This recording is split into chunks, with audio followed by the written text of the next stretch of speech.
Texas passed a new law that requires schools to present multiple perspectives when discussing quote unquote widely debated and currently controversial issues.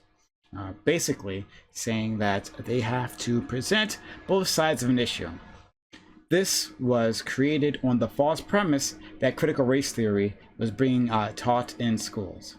Recently, to comply with this law, administrators at one Texas school have directed educators to teach both sides on the Holocaust. Teachers were baffled as to what this meant. They wondered if they were supposed to teach Holocaust denial. So, is it valuable to teach both sides of an issue?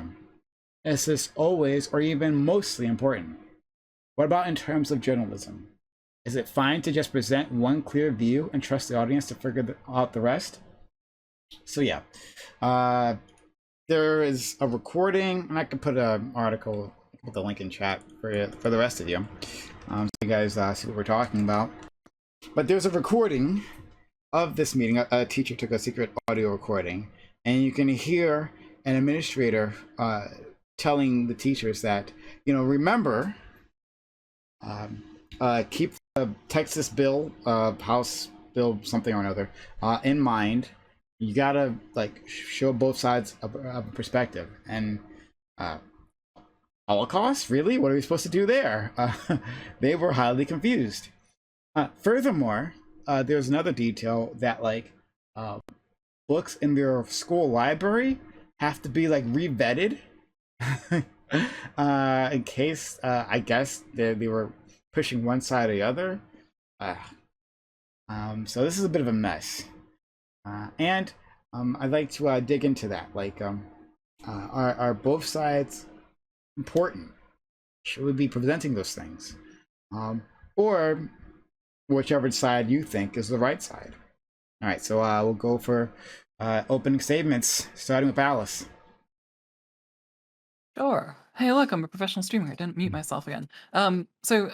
This one's a super interesting topic, and actually somebody posted this as a news article in Calliopean Club, and I was like, "There's no way that's real. There's no way somebody actually said that." And yes, that person did actually say that. But if you read a little further down in the article, there's lots of clarification around it, and essentially, the person who said the thing about the Holocaust just misunderstood the bill, misunderstood the wording and the interpretation that's intended of it. And that's really not very likely that there's going to be, Holocaust denialism taught in schools to, give an opposite perspective. It's not very likely. But that part of it isn't really as interesting. I think the interesting part of the conversation is teaching both sides of a discussion. Even if you just think about how history is taught, there's a saying about it, that the winner decides essentially what history is. And that's pretty accurate, and that's what we teach. We teach the perspective that we think is right. If you think about any country, this happens, but America does it pretty badly. We teach American exceptionalism. We teach that America is the good guy in every situation, essentially. No matter what you think about when we're teaching that Americans did, no wrong, essentially. If you look at any historical act that America's been engaged in, nobody ever really teaches the bad sides of it. They only teach if it's something that, we fucked up on, cough cough Vietnam War, we literally end up just being like, "Oh, yeah, that happened." And then we just gloss over it. So the bill itself, not really well informed. The whole concept of teaching multiple sides of some issues, important. Teaching Holocaust denial, maybe not. If it would be better if we just approached it from a, as facts-based as we possibly can and as little opinion as we possibly can, and let students kind of form their own opinions as much as they possibly can. But you also have to recognize that it's a complex issue. And I'm sure we're going to get into that, so I'll stop talking now. Okie doke. White rice. Yeah, I actually thought that I was going to be on the minority of this, where I'm kind of in the same school of thought as Alice is on this, where I think that when you get down to the nitty gritty of it with the specific story that was there, I don't think that it's nearly as bad as what the what your initial thought is and what the title of the article is. I think it's really just kind of a lot of teachers that are afraid that they're going to have to teach things that they don't think is right. And then like you get down into it and you realize that that's not really the case.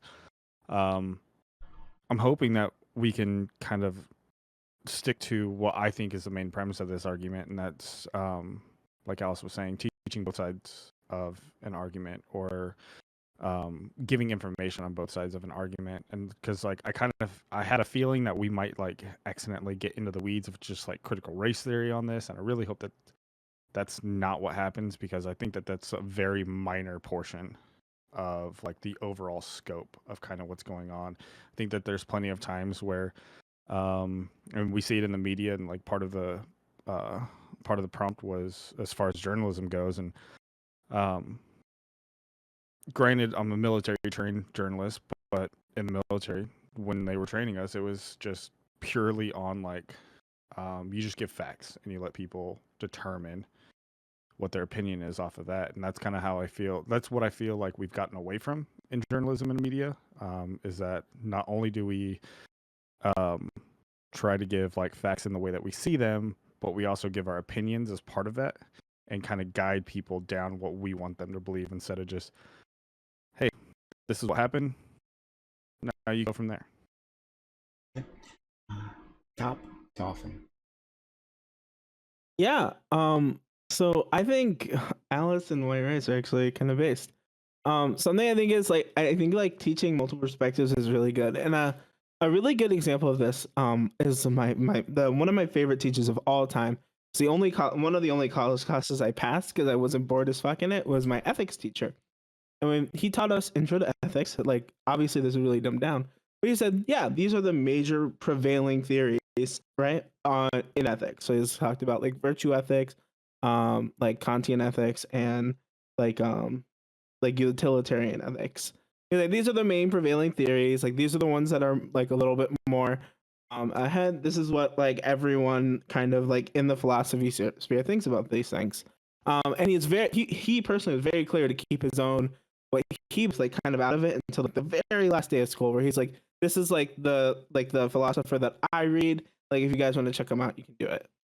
And I think this kind of approach would be really good to a lot of things, and teaching like a lot of different like perspectives on things. And like with different subjects, obviously it's going to be different. For example, with like history, there's not really easy to necessarily teach both sides, but you can teach different perspectives, right? You can teach, for example, with Holocaust stuff, right? You might teach it from the perspective of like Jews who went through the Holocaust. You could teach it through perspectives of people on the outside. You could even teach it from the perspective of like citizens of Nazi Germany and how they were kind of taken advantage of and like led into this. So like you can like understand all the people's perspectives. However, I don't think teaching both sides is teaching like information that isn't like factually correct. And that's like whatever you're doing, especially in schools, you should be teaching should probably have like some sort of peer reviewed research behind it. Probably have like peer reviewed studies behind it, and it shouldn't just be like the counter narrative to whatever thing it is, because not all counter narratives are always good. Okay. Doobie. Yeah, I actually agree with Alice and White Rice. I think a lot of people are misunderstanding. A lot of people on all the sides of this thing are misunderstanding what the bill actually says and does. So yeah, I think that's the core of the issue here. That's why we have all these rallies and we have all these people on one side saying, "Oh, we need to ban critical race theory. This is a bill that does it." It doesn't do that. On the other side, we have people saying, it's going to force us to teach both sides of the Holocaust and teach children Holocaust now. That's also not what the bill does. So yeah, I just think a lot of this is misunderstanding, and I actually don't think the bill itself is a problem. I read through it a few times, and yeah, there's nothing in there that seems controversial to me. Okay. Salsa. Okay. So I think I want to be clear when I say this. I'm trying to think how to do this. All right. It is very important to teach both sides in this case, right? For everything, or more or less like all issues that we're able to in regards to this bill, at least historical stuff and present stuff, because the biggest thing or the biggest concern that I want to try to show is like if somebody is like in the Holocaust or something like excuse not in the Holocaust, but in Nazi Germany, and I want to try to express how they can just be like normal people like you and I, right? But as Top Dolphin said, they're led down a path and they start getting like part of this whole system and they start contributing these atrocities. I think it's important for or backing them. I think it's very important to show that like not alienate individuals and give them like if we want everybody to think the Holocaust is a bad thing and a horrible thing, right? I think it's important to show the other side some of the counters that some people might do because in that instance they're going to have a shepherd along with them. They're going to have a teacher, right? They're going to have somebody that's like, hey, this is exactly why you might hear this stuff. Some of the stuff may make sense at surface level, but here's why it doesn't, right? And I think because a lot of controversial issues that we're going to run into, at least in the past, you're going to run into them regardless, right? And so it will be a good idea for the first time you run into them to be with somebody who can be there. When it comes down to like modern things or like current events, as the bill states, I can kind of see where it's coming from, where it's not a good idea for a teacher or a faculty member to give a certain direction of where things should go. And I guess I don't like the motivation for the bill, right? But I can kind of see like the benefits of like that being the case, right? Because could you imagine in a different school system where let's say someone tries to say, you know, like something crazy, right? Like black people don't deserve equal rights or something like that, or on something like that, right? So I think it's important where we can kind of leave off the teacher's personal opinion and they have to throw from both sides. Okay. Open discussion. I mean, I wanted to address one thing about the bill, like the actual wording about the bill. You know, DB said there's nothing like controversial in it. I think the only thing controversial about this bill is that it's not really written very well. It's written like somebody was told about spooky critical race theory, they're coming for your children, and then wrote a bill in response to that. Like, pretty much if you read it, the first part of the bill is like, you gotta teach history about America to children. And then the second part of the bill is discussing essentially like, you know, they talk about exactly what they have to teach, and then they start getting into, well, you're not allowed to require anybody to teach about anything controversial. And then also, you're not allowed to teach anybody that they're responsible because of their, you know, protected class. So it's literally like somebody like heard all the naysaying about like critical race theory and then believed all of it and then wrote a bill for it. It's Yeah, definitely I think I'd agree with that. It seems like it was written as a response to something that isn't really happening. Um, but I mean, I guess you could look at it as like a preemptive measure or something if they think this is a possibility in the future. But that seems kind of silly too. But I I yeah. mean, think but aside from that, like I really don't see an issue with Bill. But No. just like a really aside thing, I think there actually could be some value in teaching high schoolers at least the kind of arguments that are used to deny genocides like the Holocaust and like the Yeah. Armenian genocide. That could be really fucking useful because there are a lot of people who are presented with these shitty 4chan tier arguments against, you know, the existence of the Holocaust, and they have no idea how to respond. So if you could actually teach children how to catch this kind of shit, how to respond to it, and how to do research and look up the sources, right? That'd be really useful, I think. Yes, information literacy. I've been talking to one of my partners about that. Like, she's studying for her library science masters, and like information literacy is like one of the things that you learn how to teach, and that's like what you're talking about. It's like information literacy. It's like knowing like when to recognize bullshit. Essentially, we don't really teach that all that well right now, and this bill actually could be interpreted to support that kind of thing. I think Now, I think Oh, oh sorry. uh, were you done? I was just going to say that you could also interpret this really uncharitably. You could, you know, you could read the wording in this bill in a way that makes it like dangerous, I guess, in a sense. But sorry, what were you going to say? No, I was gonna say like something that does have a little bit concerning is the because obviously we're talking about this bill and we're thinking in like a nuanced way and how it can be beneficial, but like then you were like the genesis of this conversation is based off the misinterpretation of actual like those school staff, right? Where they're probably not having this in mind and they are going to start teaching like the wrong things, you know, where it's just like, no, it's just as justified as this one, like presenting it in that. So I think that is a concern for the bill that we definitely have to watch out for and have to talk about. I'm hoping that this backlash or whatever is going to have people like peer at the bill a little bit clearer or a little bit more before they start like erecting curriculum following what the bill or what they thought the bill has to say incorrectly, right? But I don't. Besides hope, I don't know how the hell we would ever enforce that. Or like make sure the faculty understand. Like you don't have to make an entire curriculum saying why the Holocaust was a good thing for some weird reason. Yeah.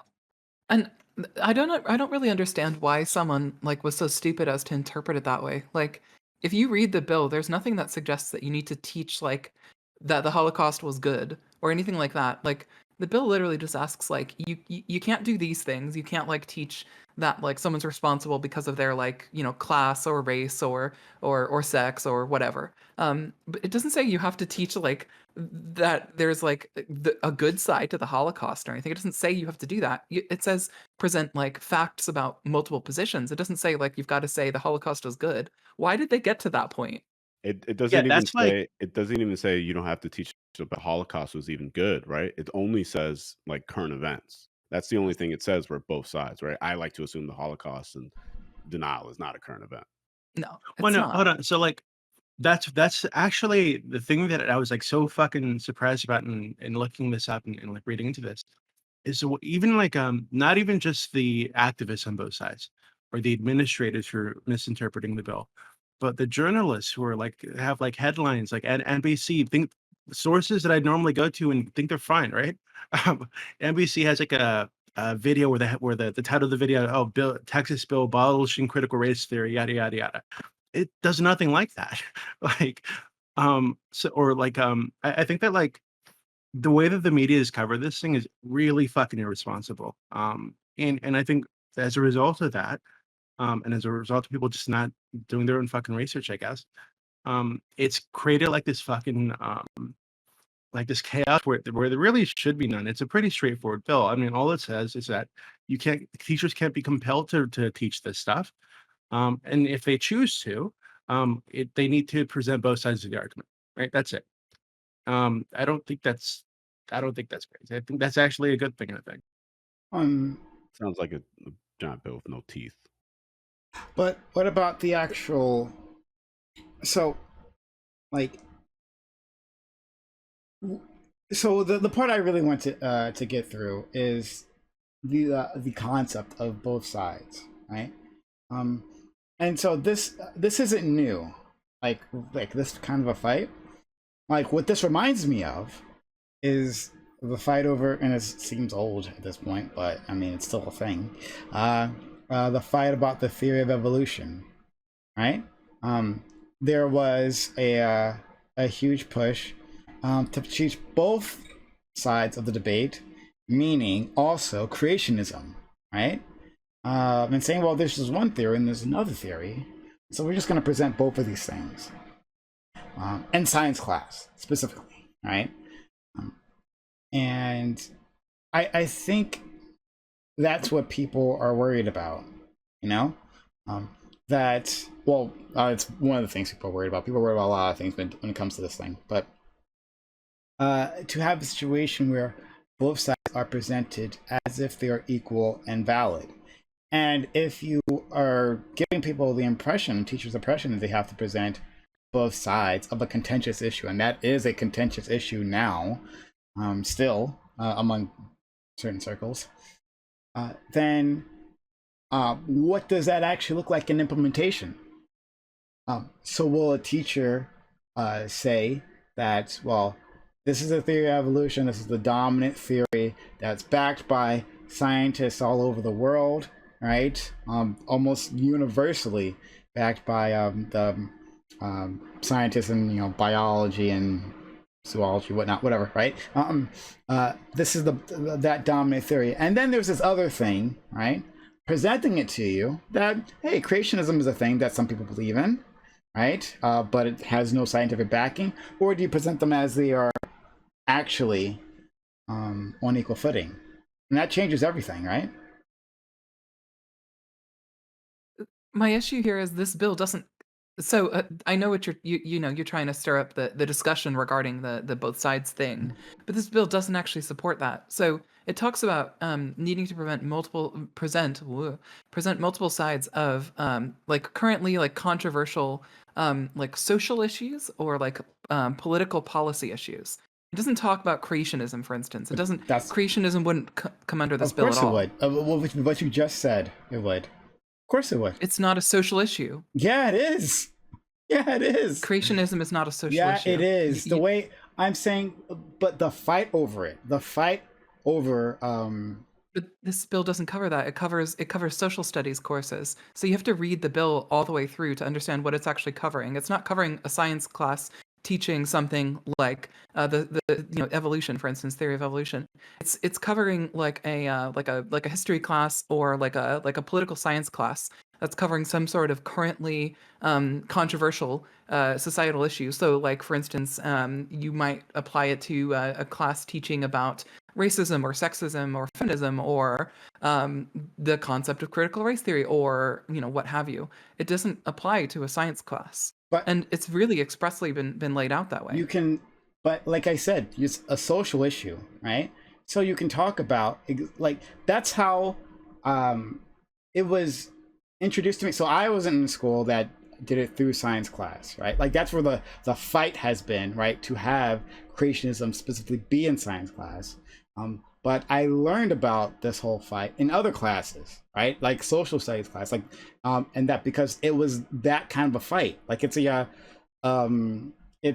a fault line, right, within our politics, and yeah, if you were teaching students about the history of teaching creationism versus evolution, yes, you would need to present this is the history of it, and the history is that religious people have advocated for teaching creationism, and people who are not as religious or who are more focused on facts rather than like religious beliefs, I guess.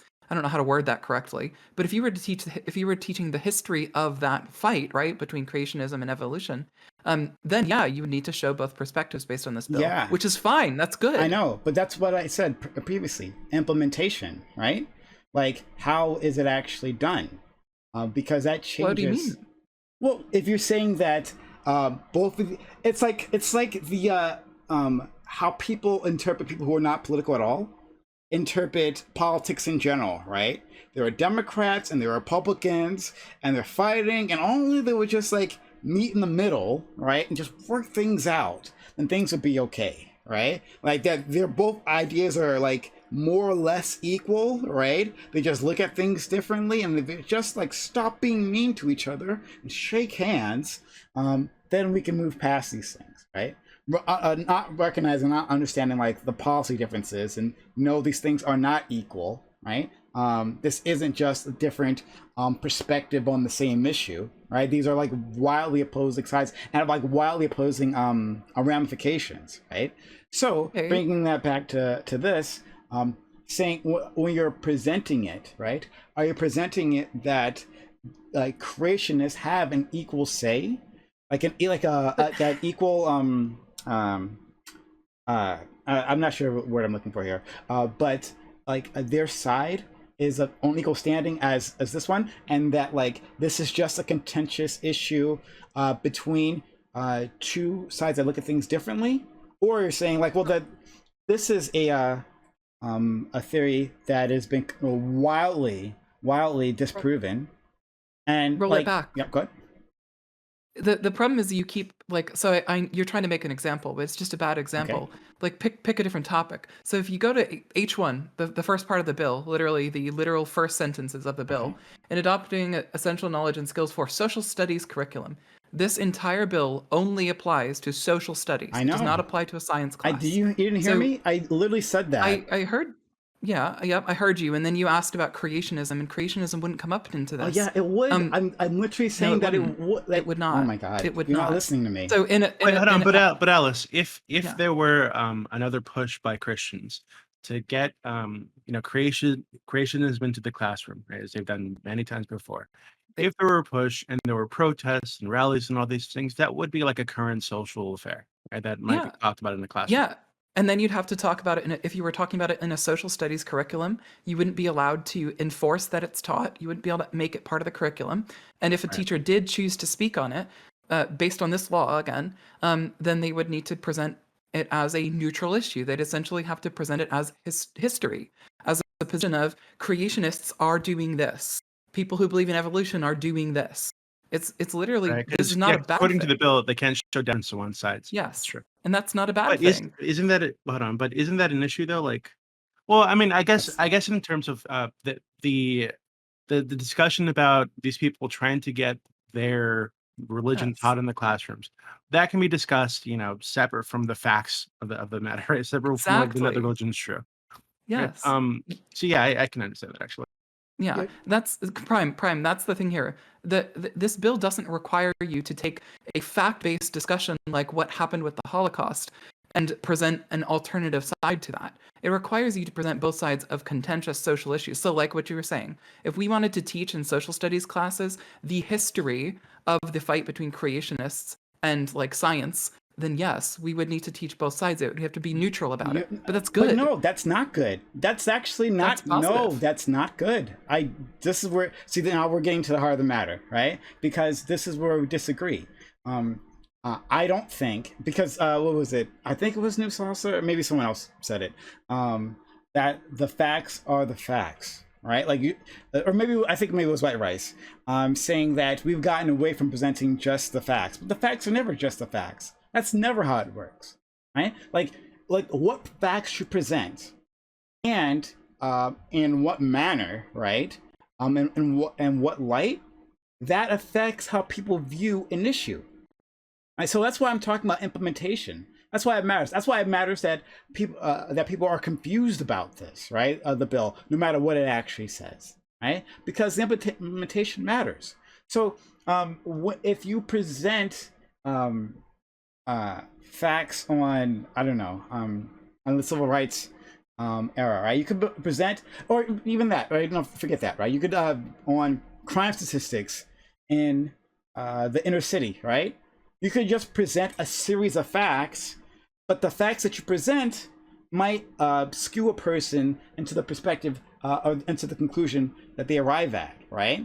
If you just said, well, black people they get up to a lot of crime, don't they? But Prime, couldn't you Go ahead. argue in that case, right? Because like I was thinking about that a little bit, where it's like obviously if I present two sides and one side is very clearly not thought out and it's just like up there and it's a whole bunch of like quick thoughts, and then the other side is a little bit more thought out and better arguments and everything else like this, you could argue like you're showing deference, right? You're showing like you're showing like it's really easy to arrive at the side that you want, which in your case, right, would be like inaccurately represented facts, right? Which show like you're showing favoritism here. Like if because you could 100% agree with you. Like facts like they're rarely just that, right? There's always something, a spin on them or something in the direction.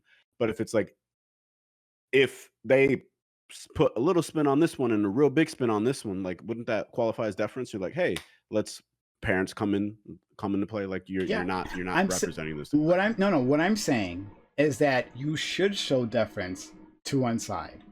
That absolutely that is the right way of doing things. I am not for, and again, this is where we're the heart of this matter is less like the details of this particular bill, right? That's why I wrote the question the way I did.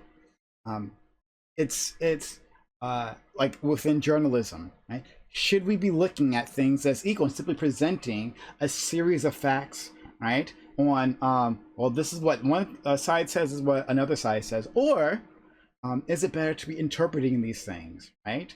And giving a perspective. So, and that's okay, right? Because in my opinion, you simply let the audience know that you have a perspective. So I come from a progressive, like socialist perspective. That's how I look at things. From a anti-religious perspective, right? Like this shines through in all the things that I say, right? But what would be wrong if I presented things in a manner that says, well, yeah, well, I actually believe both sides are equal, and I don't, and put one in a favorable light. But if you're saying that this is your perspective on this, right, and explain why, and then you maybe leave it up to the audience to explore more, it might be the better idea. But I see the problem with what I have about that, right, is because I feel that's from the frame that the teacher who's giving it is probably going to have an opinion that follows yours, right? So I remember, like, a big thing I remember is In ninth grade, in high school, because the substitute teacher came in, country boy was able to convince a classroom filled with minorities and black folk, like specifically, that slavery was not a bad idea, right? And it's like, That's hilarious. and it's, you had a couple people like, what? No, but he was able to bring it up. He's a grown ass adult, right? He has way more experience on this earth. He has a stronger fundamental understanding about like the concepts being presented than a whole bunch of kids who are still currently in school. And so it was just like a really warped idea. And then people were walking away from that situation like an entirely different perspective, right? That was a huge negative. So it's like, for me, that is the concern I would have, is that like clearly slavery is like that's severely less likely to happen. But let's say if I have like, I don't know, we're back into this evolution debate or whatever, and now my kid who's like 8 or 9 years old, because their teacher is extremely religious and represents this well, is now starting to come in with religious ideas that I personally do not like in my household. Right. And so this is why, like, the safety blanket that we can do is to force both sides, because these are paid professionals and I expect them to put their opinions aside. Right. And to present both sides, so we don't have a situation where my kid turns into a Nazi because the guy's the other Nazi. So, right. so Prime, before you even do that, just remember, you have some good ideas. You and I agree broadly, right? But a lot of people teaching don't share our ideals at all, know. especially in Texas. I know. So if we do what you're saying and we let people present from their own bias, in Texas, you're going to have educators who are presenting, for instance, that racism doesn't exist because it's actually just black people are lazy, because that's their view. And you're allowing them to do that because they can support it with facts. I'm not allowing them to do anything other than what they would have done anyway. So You want them to be able to do that. Listen, right? The problem is this idea of false equivalency. That's the issue. And that, like I said, the facts are never the facts. And the facts are never presented as if they were just the facts. Because the presenter always has a bias, right? Even the ones who truly don't have an opinion on anything, just the facts that you present alone alters how a viewer or the receiver of the message will interpret it. So I'm saying that it's actually not possible. I'm saying that teachers already do this shit, right? Just like New Salsa said, bringing up that example, teachers already fucking do this. They've been doing it the entire goddamn time. And I'm saying this law doesn't actually stop them from doing that, because they can't, because they literally can't, because you hold on, let me finish, because they literally cannot. All this does instead is give them cover, because then you're saying, well, I was just actually presenting both sides of this, so it gives me an excuse to bring up some other side of a very contentious. Pick whatever contentious issue you want. Doesn't matter. But I was going to do it I had to do it any which way, right? And you can present them however you want, right? If we're saying, well, actually, I'll hold off on that. But you go ahead. Are we talking about this bill, or are we talking about what you want to talk about? So remember, about both. Okay, both. Well, so then half of what you just said is bullshit, and then the other half is relevant. So social studies is the integrated study of multiple fields of social science and the humanities, including history, geography, political science. It doesn't include anything else. So, for instance, the racism piece might come up, right? If we were teaching about the history of like America's like history on race, essentially. If we were to do that, and we have a biased racist Southern teacher, okay? And this bill doesn't exist, right? And they're going to do what you're saying. They're going to teach it, and they're going to teach it as like, oh, well, all these black people, they're actually just lazy, and obviously you're not going to be able to do that in a school, really, right? They do it anyway. Really going to happen. They do it. Yeah, they do it anyway because they have bias. But this bill didn't change that, right? This bill didn't change their ability to do that. They have the exact same equal ability as they did before. With the exact same defense that they had before. No, I'm just teaching the facts of the matter, and the facts of the matter are that statistics say this. They can misuse things in the exact same way they could have before. You have a bad faith actor, and they are still bad faith under this bill or not under this bill, which is why we've all said already, this bill addresses nothing. This bill was built to essentially, it doesn't hurt anybody, it doesn't help anybody. It was built to address a problem that does not exist. Well, if I may interject real quick, like, because I agree with just about everything you said, but I do want to say, like, it does kind of stop this. Like, for example, the go back to my example, right? The Confederate guy that walked in there, he wouldn't be able to say that, or if he did, he would have to give the other side just as powerful, right? And so then, like, by the bill, he would. Or maybe not that specific issue because that's back in the day. But like anything modern, he would have to give or you're going to show deference to one side. That's it. But how? Okay, and how does that even work, right? This is why like I said, like I don't really care about the details of this bill. But like if we're talking about that, like how does that even work? How do you adjudicate this honestly within a courtroom? That like probably one side of the equation, right, of whatever argument you're referring to, right, wasn't given as equal weight as the other one. That you didn't give a preference. How do you enforce this? Well, I don't want to like make it because I'm be pulling out of my ass. I don't want to make assumptions of what the way the courtroom is specifically going to look like, but I can imagine a way how it simply gets there, right? Granted, this isn't going to be a methodology for a lot of people, but like if my kid comes home and all of a sudden, like I said, he starts turning into a Nazi, whatever, and I'm starting to look at the curriculum, what are you learning, and blah blah blah, what are you hearing in class? And I, as a parent, have an issue with this. Like the only recourse is like now I have to go after the school system. Either I can talk with the school system itself, see if they change things like that, or if anything, I got to call my attorney. I'll call my attorney to make sure that my kid doesn't come off with some crazy ass thing because the teacher's clearly not showing deference, right? Because like there's going to have to be a way to determine. I don't know what that determination is, but I think we can come in an agreement that there's going to have to be a way to make a determination. Yeah, and I'm waiting for someone to tell me what that is. How do you make this determination that like what a teacher says, the speech of a teacher is properly balanced, right? You need a fucking transcript of exactly what they say. So maybe if your kid has recorded on their cell phone, that might be helpful, right? Have they recorded all parts of the lesson? Okay, maybe not. Maybe the part that was gave equal deference was not recorded, right? And then you have to present that in front of a courtroom, right? To a jury, right? And say, well, okay, they presented these arguments in this light, and then this other one in this light, and I don't think it's equal, says the prosecutor.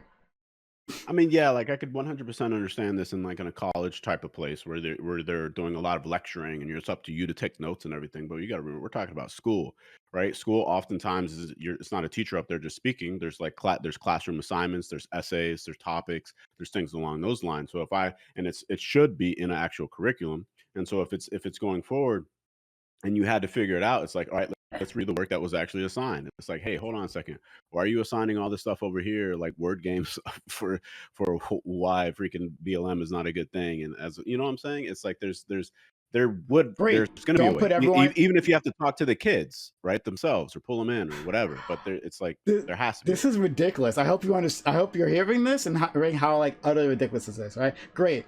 Don't put anything in writing. Good. Well, that's easy enough, right? Great. But like, so we're gonna drag in the children to this courtroom, who which kids, right? I guess the kids of maybe the parent who feels this one issue was not presented in an equal manner. Okay, fine, put them in, right? But then we'll have to drag in other kids, the subpoena kids, to say like, well, what was your interpretation of what the teacher said? And then go off of that. Like, this is madness. I literally don't understand how you enforce this. If anyone has an idea, I'd love to hear it. I just don't understand how you could do this in any manner. This bill, yeah, you're asking about. Sure. Okay, this bill is enforced with the teeth in this bill are literally just funding. So any school that breaks the rules here, so any school that breaks the rules that has a curriculum. Do you know how education systems work in the United States right now? So like curriculums actually are run through the school board and they're run through the local like essentially there's an agency in place that actually checks curriculums and approves curriculums. So the answer to what you're talking about is if the curriculum said we are going to teach critical race theory, it'd be in contrast to this bill, they would lose their public funding. That's what the teeth are in this bill. That's how it would be enforced. It's not about what a teacher is doing in a classroom, it's about what the curriculum is.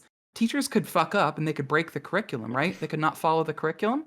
This bill, literally the only language in this bill covers the curriculum, not what teachers are doing, but about the curriculum itself. That's why it's lacking teeth in a sense. The only schools that can cut funding from are the schools that break this with their curriculum. That's the only ones they would catch with this. Prime. I think so the problem that you're talking about is a real problem, right? It's a real issue that exists right now with or without this bill. Yes. And it sounds like your criticism is that this bill doesn't do anything to address that problem or like takes like a baby step toward addressing that problem. But it doesn't seem like it was ever it was built to address that problem. Right? It was built to address a problem that doesn't really exist. Right. So Yeah. yeah, so if you're just talking about, teachers are going to be biased and there's no way around it and this sort of thing, then yeah, I mean, yeah, I don't know how you fix that. I mean, I was in public schools. I had biased teachers that would go off about politics for 3 hours. Like this stuff happens. I'm But yeah, but I don't really know a way to fix that. I'm not trying to necessarily fix it. I know, because there is no way to fix it. Like I keep saying, there's actually no way to fix that. So, like I said, beyond whatever the details of the bill is, still the point is both sides. Should we be presenting both sides? Is that a good thing? You guys seem to have a different opinion on this.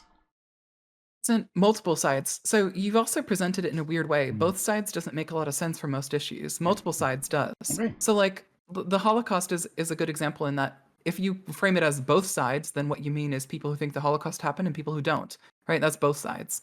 But if we talk about multiple perspectives, then we could talk about what the history of the Holocaust was. We can talk about what the people who were on Germany's side during the Holocaust, what their motivation was. We could talk about what their perspective was, as well as we could talk about what the Jewish perspective was, and we can talk about what the various world powers' perspectives were. We could teach a lot of different perspectives on it, and that would be helpful. It's helpful to know what people who participated in the Holocaust were thinking. Why did Germans do that?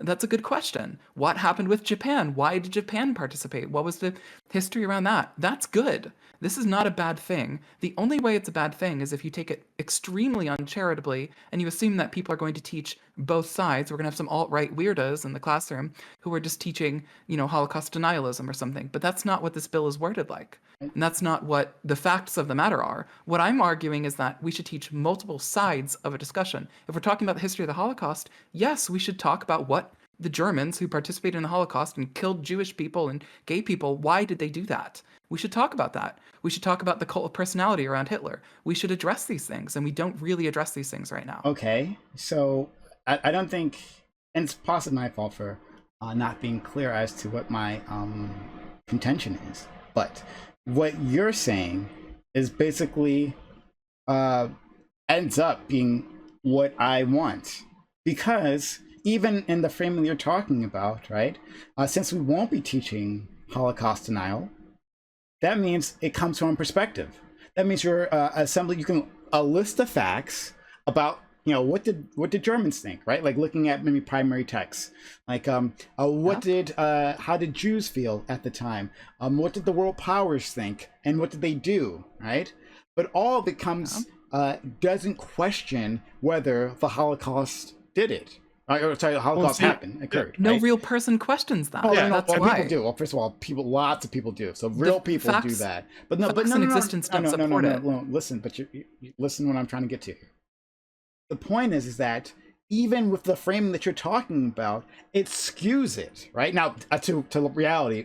Listen, you're just reacting. You're not listening to me at all. Listen to because you're talking nonsense. Listen to Alice. You're doing this all the time. Listen to what I'm saying and stop reacting to it. Just listen at the end, and maybe you'll understand what I'm trying to tell you. So let's try it again. Even as what you're saying, it skews the lesson that is learned, right, to reality, and that the Holocaust indeed did happen and it was a terrible event, right? But that is a perspective in and of itself, right? Reality itself is a perspective. There are people who don't share reality, right? There are people who think that in the basement of a pizza shop in Washington, D.C., there's like a sex ring, like a pedophile sex ring run by the Democrats, right? That is a perspective that is incorrect, but it's perspective nonetheless. If you teach about that whole incident, right, then there is a way when you present the facts, right, that it will lead people to a certain conclusion. And that conclusion might be reality, but it also might not be. So I'm saying that in and of itself, that this is an okay thing to present things within a context that skews the audience to a certain conclusion is fine, as long as you're honest about the conclusion. How do you do that in terms of Holocaust? Saying, hey kids, the Holocaust was a terrible event in which 8 million of our Jewish brothers and sisters perished, right? In a systematic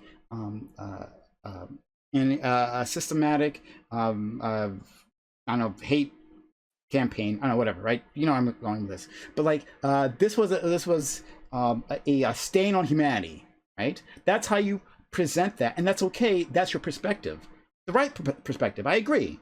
That's the perspective, and that's what I want.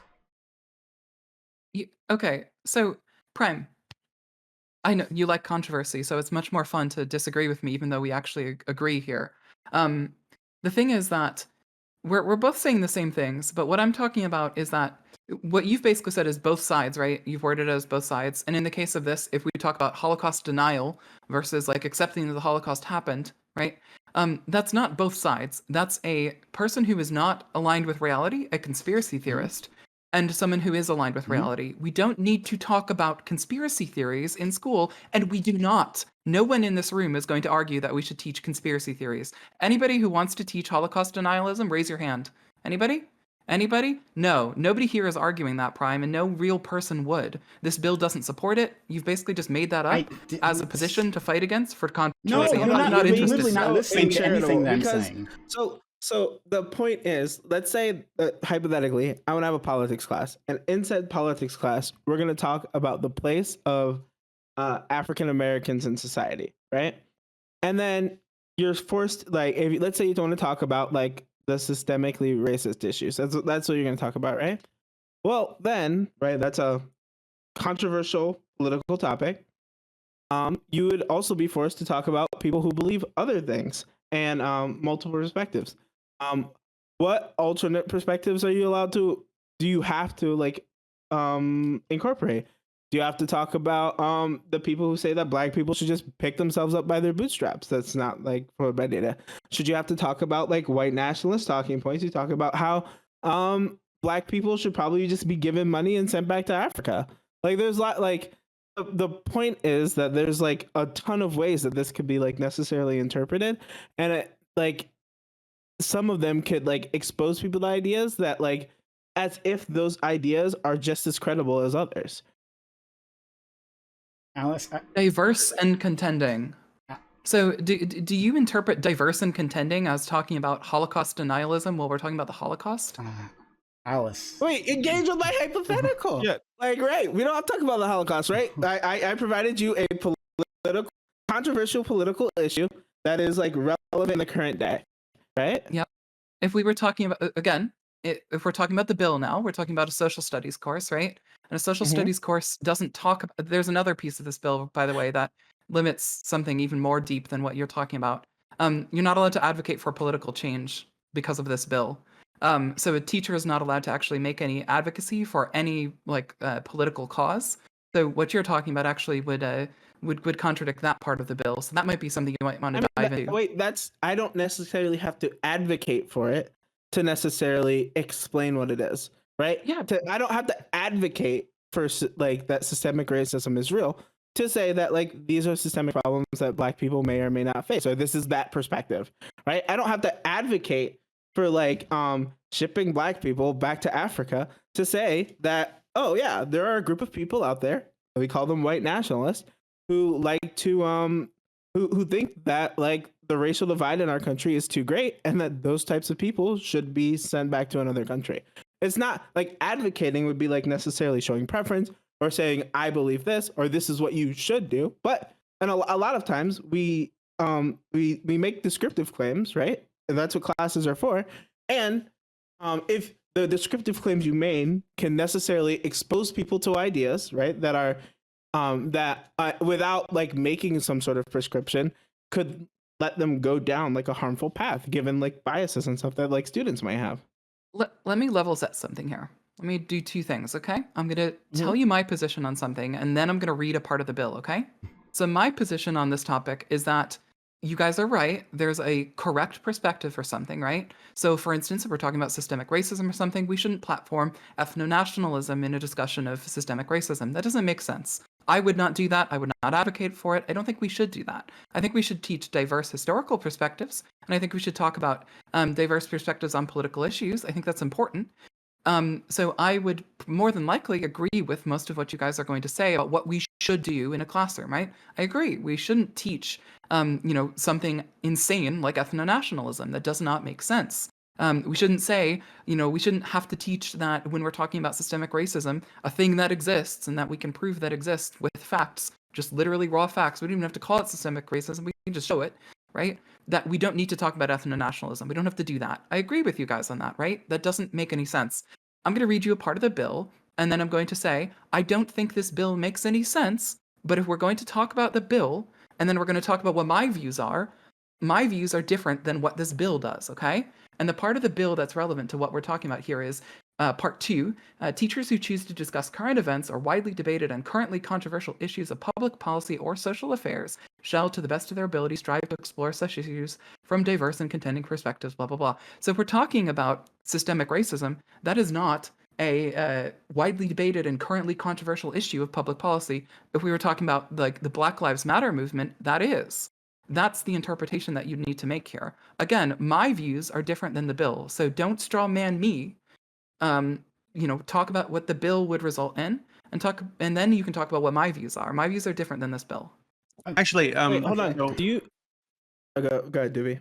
Well, so something I think we can pull this way from the Holocaust and something towards something more realistic and interesting. I think so. Last couple of years, BLM was a big thing. At all these protests and rallies and riots all over the country. And with BLM, there were quote unquote two sides of the argument, right? There are two perspectives, multiple perspectives on this thing. So, if a teacher wanted to bring this up in the classroom, how would they present that? Do you think, Alice? Like, do they say, "Oh, well, these people believe that African Americans are being systemically oppressed and disproportionately killed by the police, and these people think it's not true," or something? Or Yeah. how do you do that? You would definitely need to present both sides of the equation according to this bill, right? Right. If we're talking about my views might be different than what the bill says, right?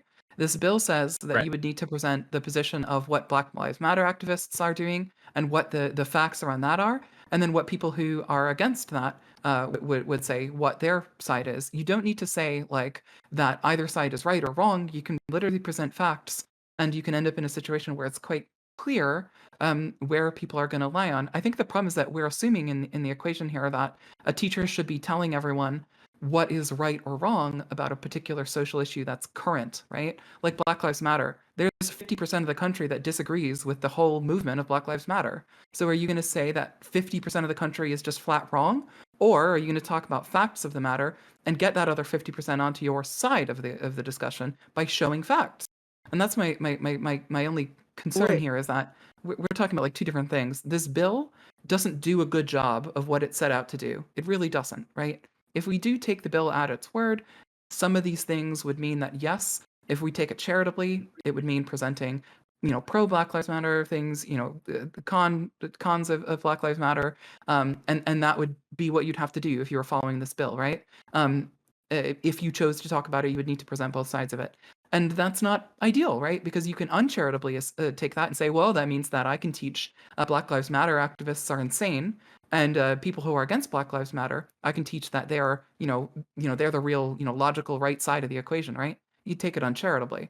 You can absolutely do that with the wording of this bill, and I don't agree with that. I don't think that people should do that. I think if we were going to talk about Black Lives Matter, we should talk about the facts of the matter. We should talk about what views people who are advocating for Black Lives Matter have and why they're advocating for it, and why people are advocating against it. Why are there people against the movement? If it's so simple, then why are there people advocating against it? Giving the perspective from that side actually can help people make an informed decision about what to think about an issue, and that's not bad.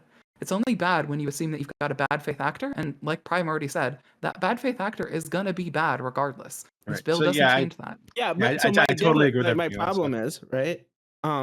So yes, you can have bad faith actors. The problem is, right? Let's say that you have a bad faith actor, right? Under this system, so under a system in which they don't have to teach like multiple perspectives, a bad faith actor might rant at you and like about their opinion. So they might say, like the worst thing. Oh yeah, I'm this guy, and I believe Black Lives Matter are like a terrorist organization, and they're very violent, and they need to be stopped, and they're working out here with these Antifa thugs, right? Which is bad. I think we all can agree. But the alternative like this bill says, oh, now they have to talk about the other side, right? And doing so in a way in which they're not like passionate or can't be convicted, don't have convictions about, they might in some way, in the minds of their students, present these arguments that prefer their side and knock down the other side's arguments, right? And so now you're not just like leaving all these people with thoughts that, oh yeah, we've talked about the difference between like both sides of Black Lives Matter or multiple perspectives on the Black Lives Matter organization, right? And I believe mine's correct now because it's been tested against the other ones, right? When necessarily it might not have been, right? And then when they go to seek new information, that new information is they're going to be, let's say like they run into like a Black Lives Matter like advocate, and this person tries to give them factual information. They might be less likely to trust that information because they think that they've already had the conversation. See what you're saying there, but that's like a different problem. We're still assuming a bad faith actor. They could have done that anyway. When you analyze policy, you are supposed to consider bad faith. That is like the point, right? But I've already agreed that this bill is absolutely trash. It's utterly useless, and that it's not the right way if we're actually we're not trying advocating to that it's useful. Like me and Prime, I would think, are advocating that it's harmful, right? It's not harm. The teacher could have done the exact same thing previously. There's nothing that prevented them from knocking down the arguments in the same way. Now In fact, they probably did. Motivation for them to do it, right? Well, they already had motivation. And they that were it dirty fucking requires them racist. to. Yeah, Yeah, but like, that was stopping them from doing it before, though. That's Yeah, the thing. in fact, it would be less likely now because it's what this bill says is that if they're going to bring this up, this bill is requiring them to present the other side. And so if there's some dirty racist or something, now they have something written somewhere that says they need to do a thing to counteract some of the racism, and if they don't do that, there might be a consequence. Yep. Yeah, Funding, but- loss of their job. So the point. So what I think, right, is what I'm saying is that like I think that like a haphazard effort to like support the other side could be more harmful than not presenting the other side at all.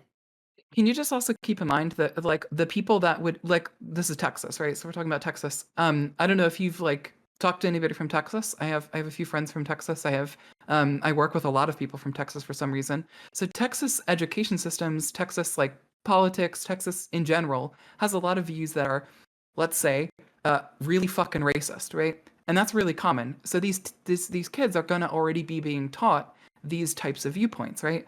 So one of the other problems here is that I don't think this bill does any more harm in Texas specifically. I think if you roll this out across the country, yeah, sure, you might enable some people who are racists in a way that they shouldn't be enabled. In Texas, this has literally no effect because their parents are already parroting these views at them. The teacher is going to have presented, a discussion.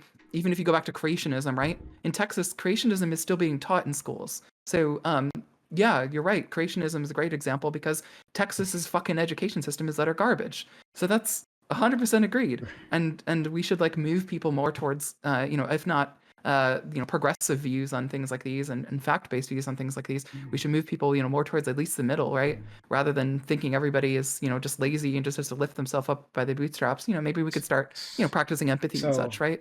Okay. All right. Alice and Love you, Prime. I love you too, Alice. Alice and I, the audience, in case you don't know, regularly have communication issues. We're trying really our best. And I never think Alice is bad faith, and I hope she doesn't think I'm bad faith. But like we have difficulty expressing ourselves to each other, and I'll take the L on this completely of how I phrased the question. I thought there was a clear delineation in how I phrased, especially when I brought up journalism, right? And that like I wasn't just talking about the bill. What I really want to get at is false equivalency, at least what I consider to be false equivalency, right? I think this bill gives room for false equivalency, and in that false equivalency, you can disguise a perspective, and I want to examine that. So we can move aside the bill. The bill doesn't actually matter, right? Throw it away. Throw it away. We don't have to talk about it. We could talk about that. We could talk about false equivalency in journalism, for instance. Let's talk about CNN and how they present things, right? And how the public so often thinks that, well, okay, well, you got Fox News, and they're like, they're right wings, they're conservatives, right? So like, you can expect that. Then MSNBC is a bunch of like commie socialist pinkos. I don't know how you get to that, but people do think that, right? And then down the middle, we got CNN, and they're gonna give you just the straight facts, right? And that's the way news should be done. But that's not how that works. Like I said, the facts are never just the facts. They do have a perspective.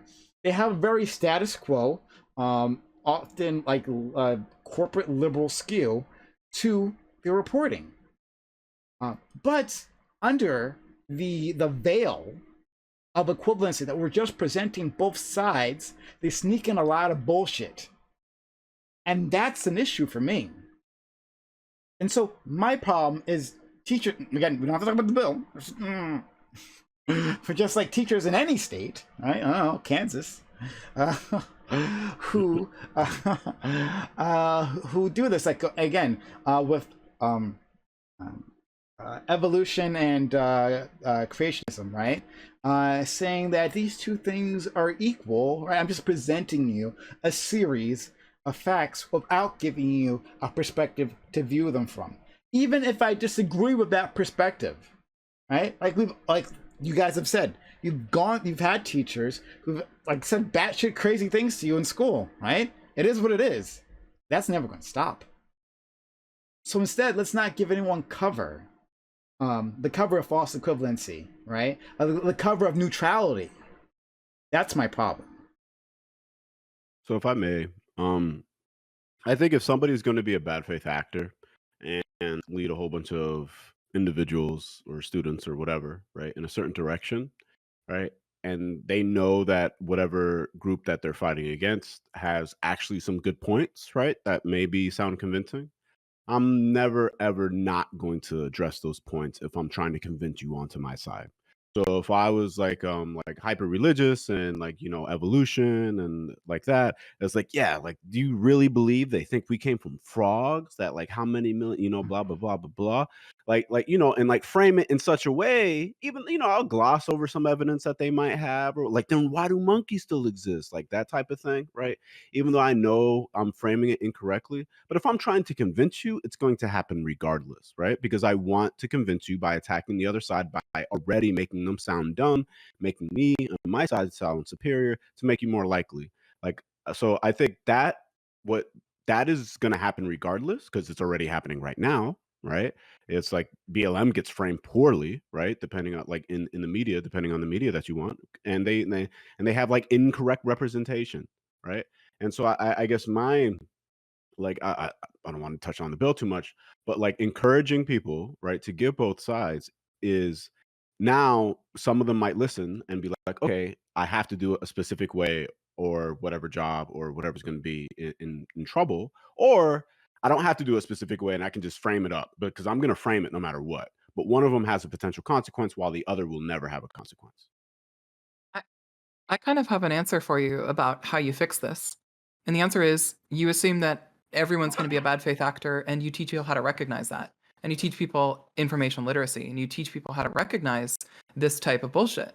You teach people to recognize when people are being manipulated and when information being fed to them is coming from a biased perspective. That's what you do. And you make that part of the curriculum. Because one of the other problems is that I'm not sure how familiar everyone is with like how the American education system works. But what happens is there's a curriculum that gets approved, and then the teachers are supposed to follow that curriculum. They can make some like minor modifications of what they're going to do in class, when they're going to do it, but they need to follow an overall curriculum. They need to follow the same exact material as everyone else. They need to get it approved through a school board. There's a whole shit thing that they have to do. But just because they have all that in place doesn't mean that they can't say, oh yeah, I'm doing that. I'm handing out the worksheets just like I'm supposed to, and then in class do something entirely different. So you have to just assume that you're going to have teachers who are bad faith actors, and that the way that you fix that is you teach information literacy, you teach people how to recognize bias, you teach people how to recognize these types of bad faith actors and question it and encourage them to question it. That's how you fix this problem. Like that's my base issue, is we're talking about like how to fix this problem at its core, and like how to fix this type of communication in a classroom. You can't. You can't do it. You can talk about anything you want, and someone can still entirely ignore what curriculum they've communicated and do something entirely fucking different. They can do what New Salsa just said. They can teach, the perspective they're supposed to be teaching, but they can weaken it in subtle ways. They can give information incorrectly. They can manipulate statistics. They can do all this stuff and follow a curriculum, but still be manipulative. So you need to teach students, you need to teach young kids how to recognize this. And it's going to help them all throughout life, by the way. Like that skill is something a lot of people don't have. I see it all the time, and you need to teach people really early how to recognize that type of thing and how to deal with it. I mean, I agree. 100% agree with that. See, Prime, we always get into these like arguments because there's always like we have this question that we're asking, and then we talk about the question, but we're always like, we don't have disparately different views on things most of the time. It's just like ways of communicating. Yeah, our communicate is just terrible. Oh my god. Imagine if we lived with each other. Oh, that'd be great.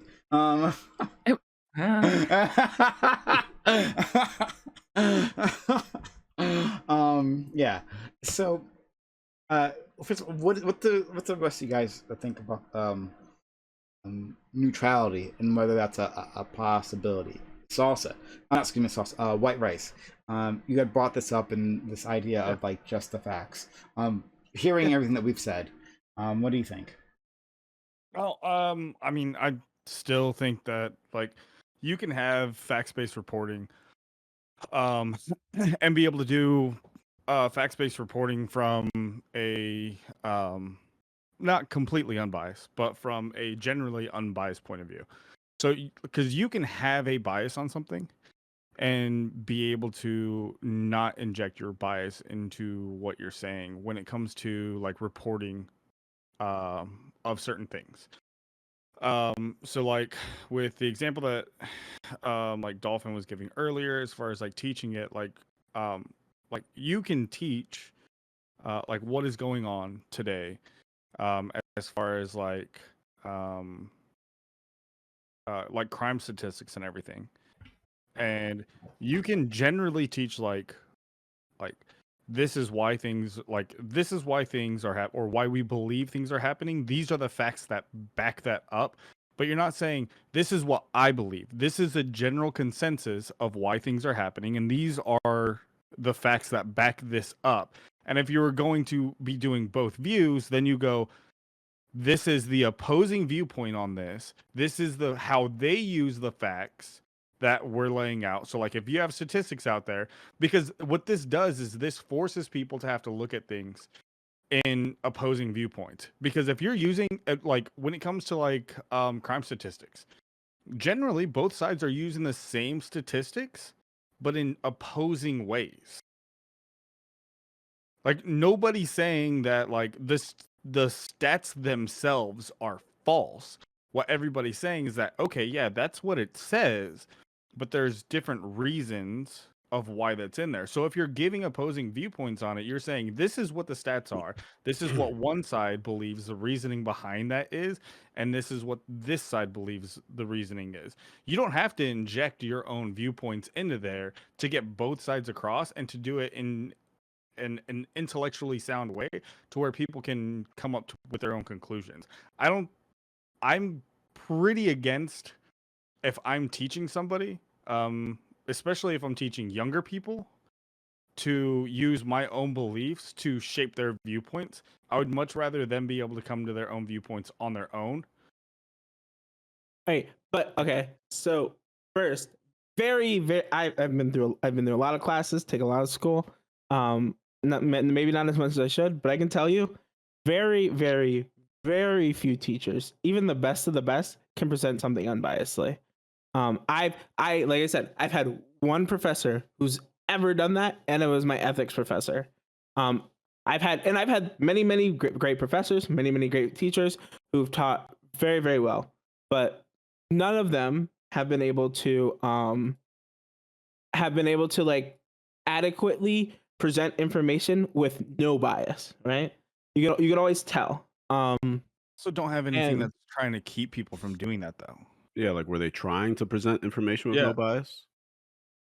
We Um, allow it to be taught with bias right now, with no repercussions onto that bias being injected in the way that it's taught. So if you have a bias and there's nothing that's keeping you from teaching with a bias, why wouldn't you teach with that bias?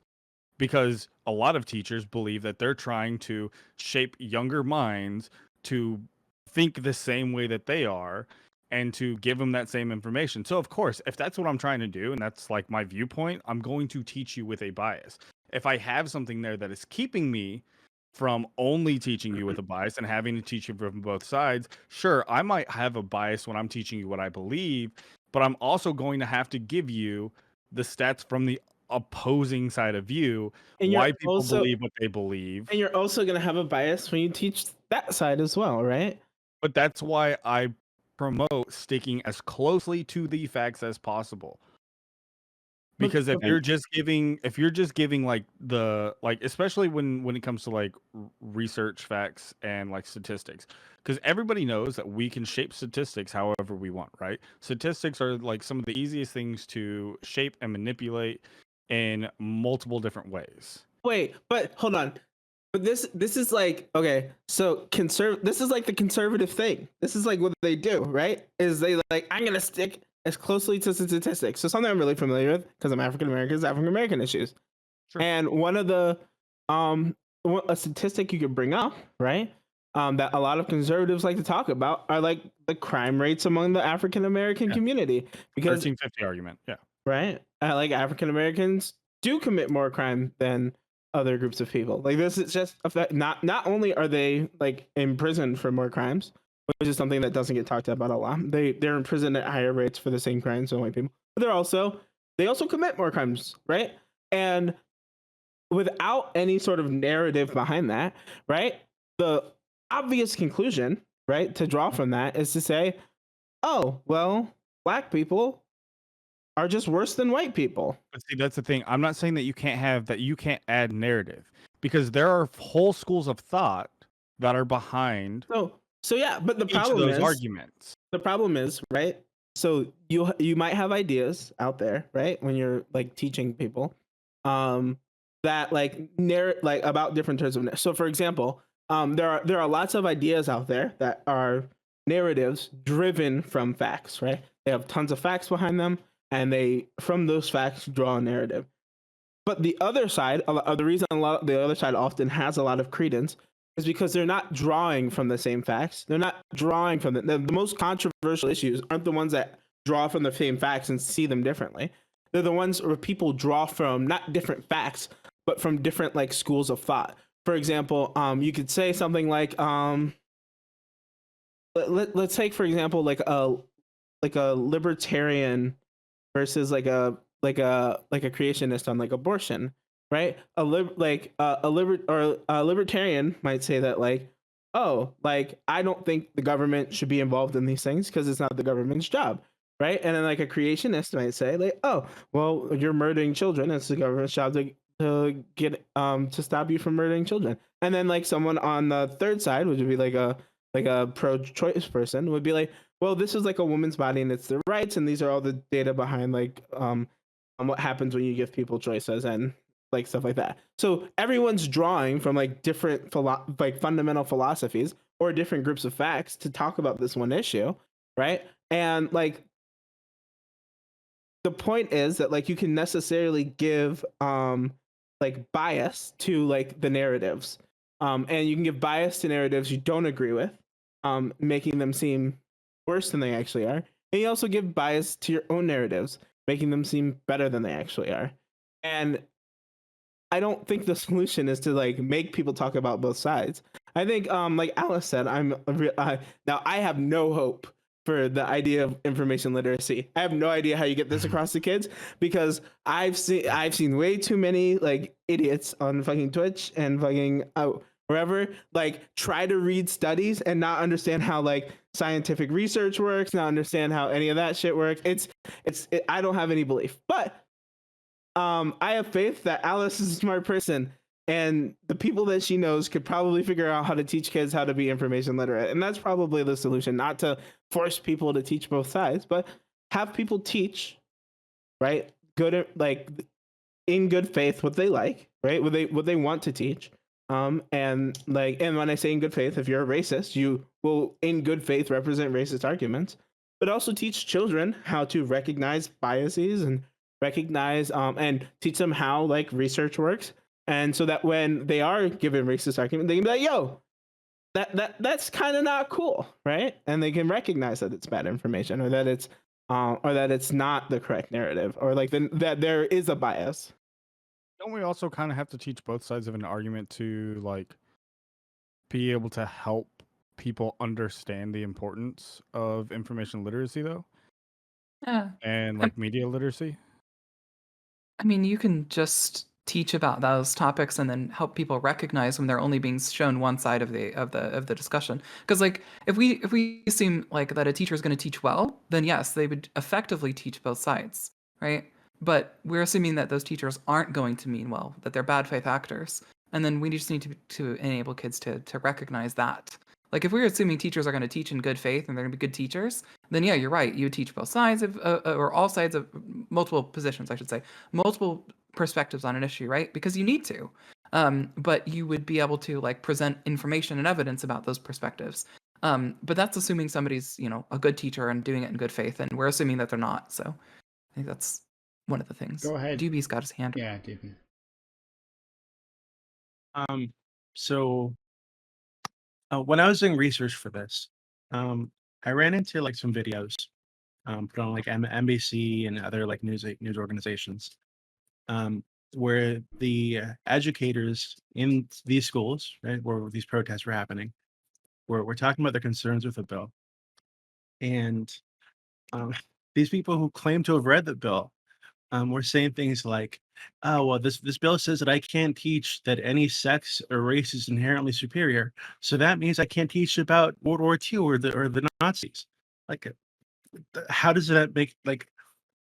I'd feel much safer with these people not talking about current events at all, to be honest with you, because I think a lot of teachers fall into that category where they're very knowledgeable about their specific subject, but once they get out of that, they're just like every random ass person on the street. They don't know what the fuck they're talking about. Sure. And I'd feel a lot safer with them not getting into these things, and for a lot of this stuff to be held off until these kids get into college. To be honest, because biased or not, I don't trust them to present these issues to like high school kids. Doobie, I think that's a good point. Anecdotal Andy time, but it's just like 100% when it came down to the like the kids in cages crisis that happened on the border, right?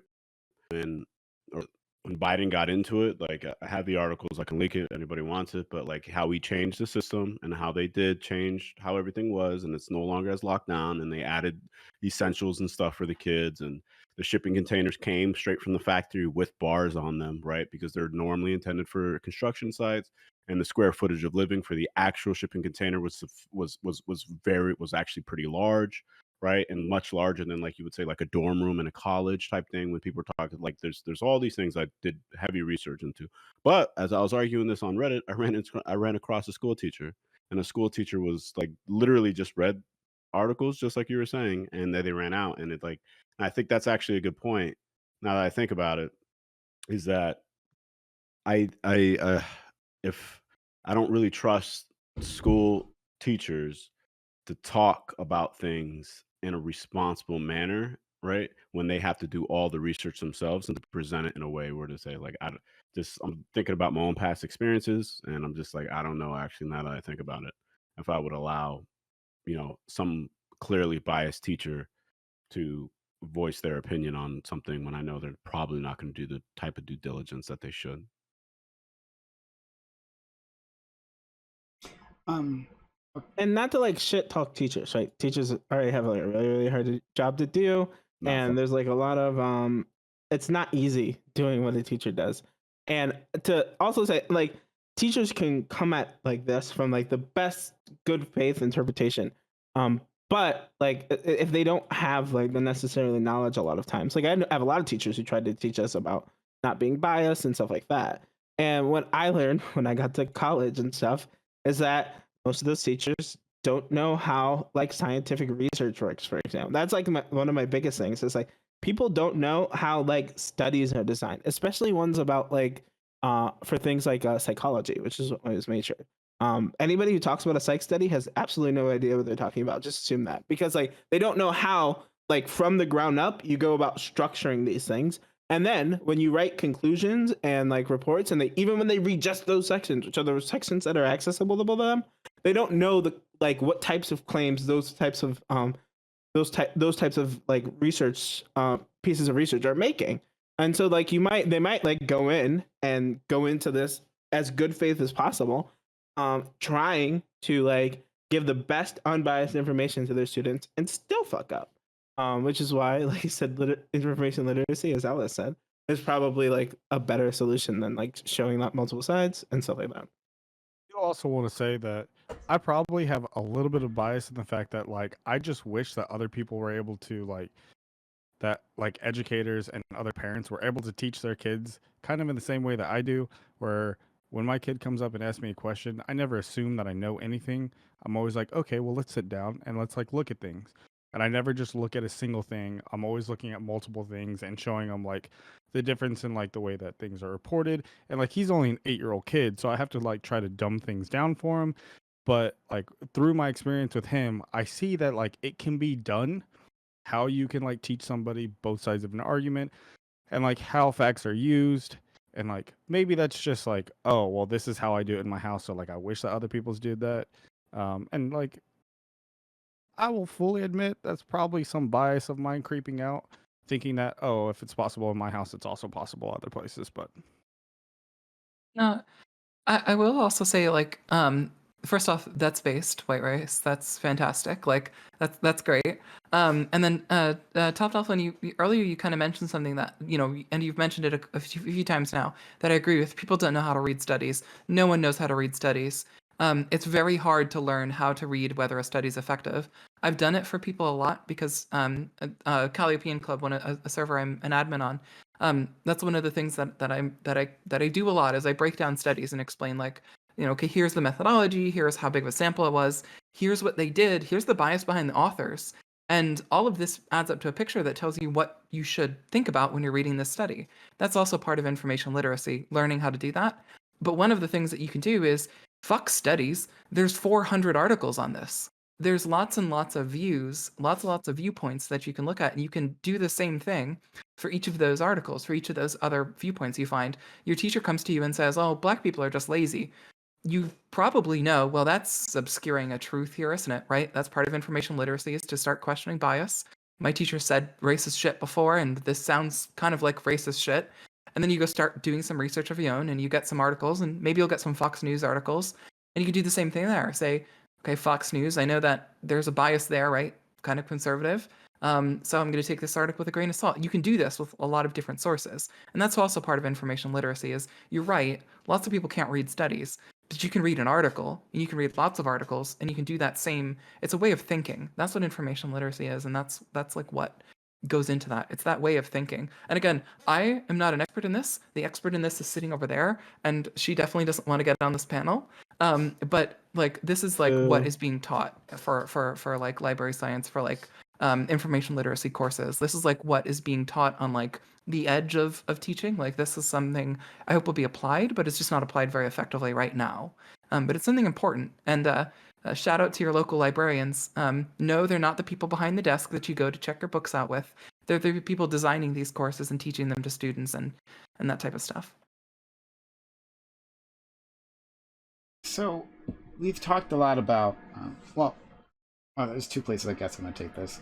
One is that I guess I still disagree with you, White Rice, and that presenting facts in an unbiased manner is at all possible. I think that everything comes with a perspective, just period. Well, see, and that's the thing. I'm not against there being perspectives in things, but I do think that there are ways that we can take our own personal bias out when teaching other people's perspectives. If you stick to like, this is what they believe, this is why they believe it. I don't have to inject any of my own bias to tell you this is like what they believe and this is why they believe it. Yeah, but I think just maybe, but I do think that the safer option is like actually it's in this bill. Right, say that teachers can't be compelled to talk about current affairs and whatnot, right? So that the curriculum itself isn't requiring that they get into these topics that they might have a bias about. And then beyond that, if they do choose to do it, require that they teach, talk about multiple perspectives. My ideal situation is they don't talk about this shit at all.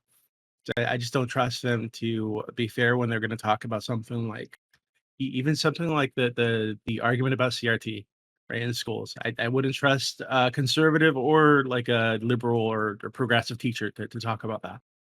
Um, or even like BLM, right? I think that it just makes sense to, if you're gonna have that discussion, maybe make it like a school-wide event, where you have multiple teachers involved, and it's like it's a day where we're talking about this massive social movement in the country and the multiple perspectives about it. That makes sense to me. But yeah, I don't like.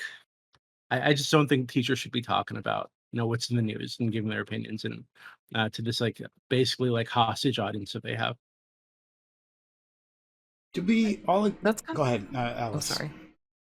No, if you were going to bring something else up related to that, I was going to just kind of agree with Doobie there. I agree. I don't think teachers most of the time should really be bringing like that type of thing into a classroom. I think that that's dangerous for every side of a discussion. Like I know again, like if we assume somebody is agreeing with us, like that all teachers are going to agree with us, then yeah, bring up Black Lives Matter in the classroom. That'll go great. They're going to really bring support to that cause. Except that's not really what would happen. Like that's my only concern, I think, is like I don't really trust teachers to be able to not be biased. I don't trust anyone really to not be biased. And I think, kids should be taught how to form their own opinion in a sense, right, of these topics. And a teacher shouldn't be an authority figure shouldn't be there telling them this is what you should think about this topic. I think that's dangerous. They already face that enough from their parents, from their friends, from everyone around them. A classroom should at least be a place where they don't have to worry about that. And it's not currently. Okay, all right, then we'll go in that direction instead. Should teachers not talk about current events? So Doobie says he prefers that they don't do it unless specifically in the manner that he described. Should teachers straight up not do that? Period. Which teachers? Can I also ask that? Because I like I don't know, a science teacher or like a math teacher. Absolutely, absolutely, they should not be bringing up current social issues in their math class in the middle of algebra. They should be teaching their algebra class. I think social studies courses are a little bit more interesting because current events are generally a pretty big part of social studies courses. But I don't think a teacher should necessarily be teaching them. They should be teaching how to interpret them. If that makes more sense, they should be encouraging like students to go out and do this research. Go get me some articles on this. Go get me some of these and let's talk about them in class. And I'm not going to tell you what to think. You're going to talk about it, right? I will steer the conversation to avoid it getting into, you guys shouting at each other, but you guys talk about it. Like that would make a lot more sense for me. I don't think teachers, like I agree with Doobie, I do not think teachers should be presenting their opinion on a current social matter in a classroom. I think that's just too dangerous. I don't trust teachers to present an unbiased opinion in a classroom, and I don't think we're really arming kids well enough yet for that to happen effectively. Like we have to, double down on information literacy, on getting students to recognize biases, to getting these questioning to happen, and having teachers sit in front of the class and tell everyone what to think about these social movements is probably not the right way. I don't necessarily Yeah. feel see, I'm a little like I understand 100% where you're coming from, and at face I want to agree with it, right? Especially with like the algebra perspective and like you have to be, this needs to be your field and you have to be this, right? But at the same time, I keep on scratching my head and remember like the world incidents like that I went to. Like obviously the biggest one was like 9/11. I was in 6th grade when that occurred. And I remember specifically the way the conversation was going, because like, what does this mean? Does this mean we're going to go to war? Does this mean what happens? Like who it is? And as the year progressed, and the like Muslims started to become like a topic, and like the social pressure that they started to face, and so like I'm a little bit hesitant to say like yes, it should only be these groups of teachers if or because they're a specific subject, but like some of the most intelligent and brightest teachers that I've ever had were not my English and psychology or history teachers, right? They were like my math teachers, my science teachers who had to understand I don't want to dog historians or anything else like that, but like just they thought about the world differently and they were able to give like a lot different perspectives. And I would feel really bad to silence like theoretically like an extremely intelligent like teacher who has a strong fundamental like backing on this, or because they continue like learning or whatever, like this is their hobby. Maybe they just really like psychology, but they have to be inside of, they're just taking the job to take a job and now they're teaching math, right? Like some simple math. It's like I don't know. I don't feel comfortable limiting it only to certain teachers. Maybe you could say it's inappropriate, right? They should be learning algebra, but like it's like for large social things where it's going to dominate conversation and it's going to clearly define stuff, I think it's a good idea to have like a working conversation, because now you're 100% to get different sides, right? You are it for middle and high school in America. You are going to get now not just the biased social studies teacher, but also the biased whatever teacher. So they're going to, you're going to hear multiple things. That's what I specifically remember. I guess my only concern is like I agree with you. Like 9/11 is a good example. The OJ trials are a good example. Like big social events that happened and affected kids because they saw it, right? They might have had family members. They might know people of family members. Their parents might have died. Like 9/11 was a big traumatic event that, of course, needed to be talked about, and you didn't have to limit when it was talked about, right? But the thing that maybe I wouldn't agree with is that talking about 9/11, giving students the chance to talk about it, you're not telling them what to think about it. You're not telling them, yeah, we're going to go kill all the Muslims out there because they did this, right? You're not giving them a perspective like that. You're talking about the facts of a current event that's happening. You're not providing them necessarily what to think about it, right? You're just giving them the forum to talk about it. That is perfectly fine. I don't care where that's happening. I think that's important. I think that is good. But my concern would be the teachers that are saying, yeah, Muslims did this attack, and that's because, Islam is everyone practices Islam as radical and they want to, kill every. That's what's not acceptable, right? It's that bias of like telling students what they should think about something, right? Talking about 9/11, talking about the facts of what happened, talking about the effects of what happened. That's important. Talking about what the world stage will look like as a result, important. But when a teacher starts coming in and saying, other things, that's the facts are that Muslims attacked us, right? Yeah, but if you present it as the facts are Muslims attacked us and you leave it at that, do you think that's that's exactly what I'm saying, right? But that's what. Yeah, but we agree. Yeah, I know. But I'm saying that. But I'm saying yeah, we didn't. All I'm saying is that your goal seems to be a bit impossible, and that it will always have this issue, right? Whether it leans to our perspective, right, where it was specifically a group of like Islamic extremists, right, who don't necessarily represent all our Muslim brothers and sisters, right, who attacked us. I'm sure that's how you would present it to people, right? Or like the other way around, where it's like, well, Muslims attacked us.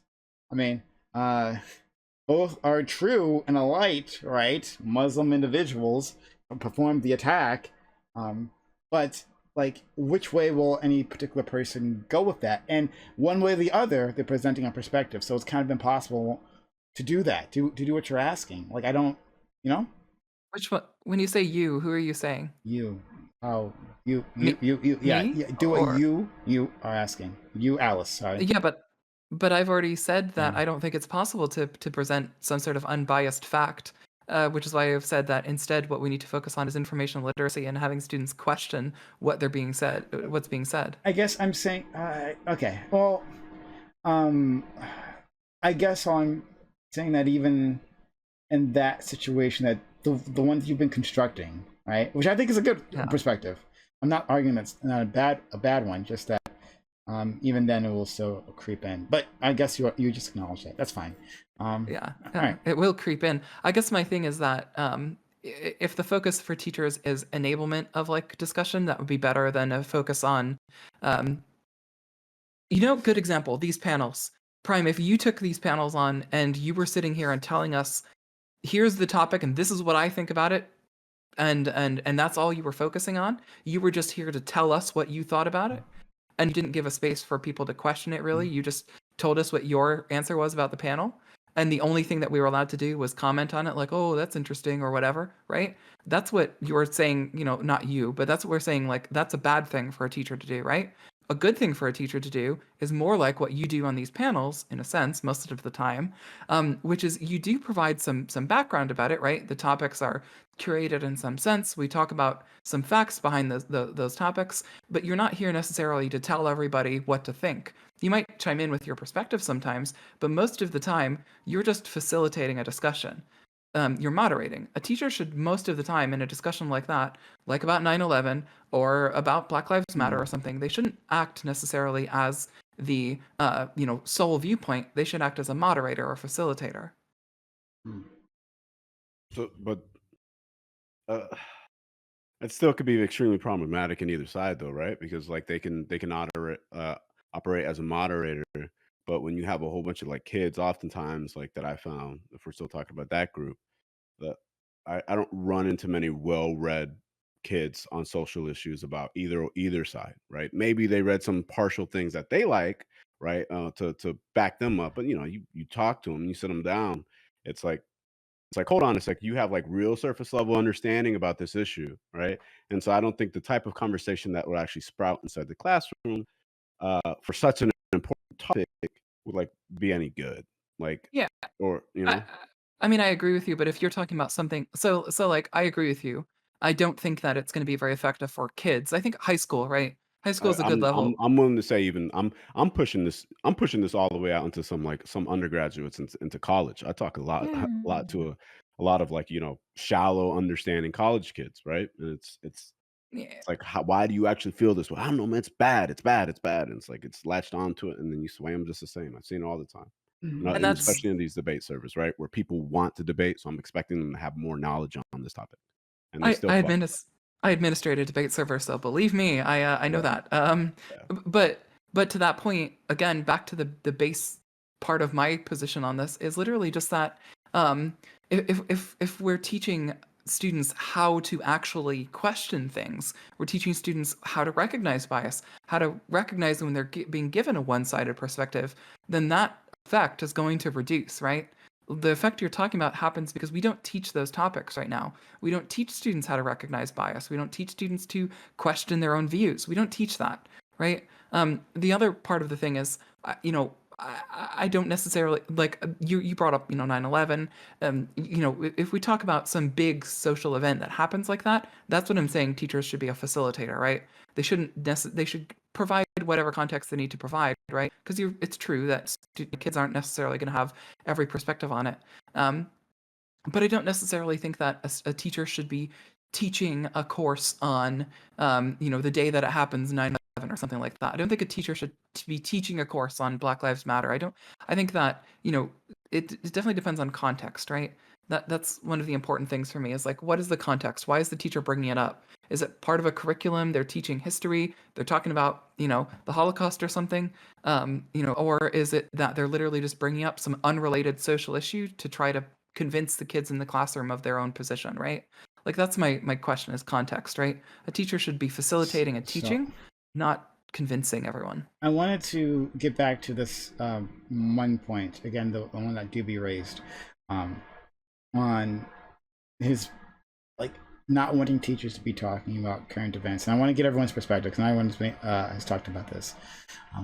So should teachers be even if you're going to say like, well, certainly math teachers and science teachers should be barred, okay, whatever, but should all teachers be either barred from talking about current events or heavily discouraged from doing that, right? If you want to get like the law or some sort of policy, like some like policy that fires them or anything involved. But one or the other, do we not want that to happen?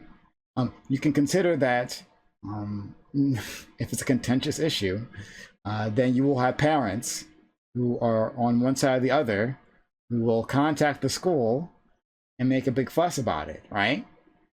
But as with like, it's also like I've had some teachers like give great insights into the events of the time, right? And whether I end up coming down on their perspective or not, just listening to them changed my way of thinking, right? Or expanded my knowledge um, of the issue at hand. And do we not want that? So I want everyone to give their perspective on that. I think I'm a little I know what you're getting at, because I had teachers like that too, right? So I can remember a history teacher I had when I was in continuation school. His name was Mr. Chavez, I think. And he'd give us our work, and that literally read from here to here, and here's a paper you got to fill out. Well, that's the extent of his teaching, right? What he actually did for most of the class is to lean against his desk in front of the classroom and just ramble on and on and on about current events and kids these days, and you guys gotta start dressing right. Stay out of gangs. Just his whole life philosophy, right? It was like his it was like going to like fucking church or something. Right? The church of Mr. Chavez every day. And personally, I actually thought he had a lot of good points. I thought but like maybe it was my bias. He was a full-on bootstraps kind of guy, right? Like, yeah, your life sucks. Yeah, who gives a fuck? Pull yourself up by your bootstraps. Work hard. Yada yada yada. So I agreed with him. So I found it really enlightening, right? I found it like really helpful to have an adult regurgitating my thoughts back at me, basically. But was that a good thing for everybody else in the classroom? Right? People who didn't feel that way, people who felt like who were dealing with shit at home. This dude had no fucking idea about. We're going to that classroom every day, hearing his soliloquy about current events and being told that all they had to do to fix their lives is pull themselves up by the bootstraps. That probably wasn't helpful to them. And so maybe it's better just to have teachers avoid philosophizing, have teachers avoid current events, and just stick to the shit they're teaching. I don't know. Top Dolphin. I'm kind of mixed on this because I've had a lot of really good teachers who taught me like a lot of really good like things about the world and like life lessons.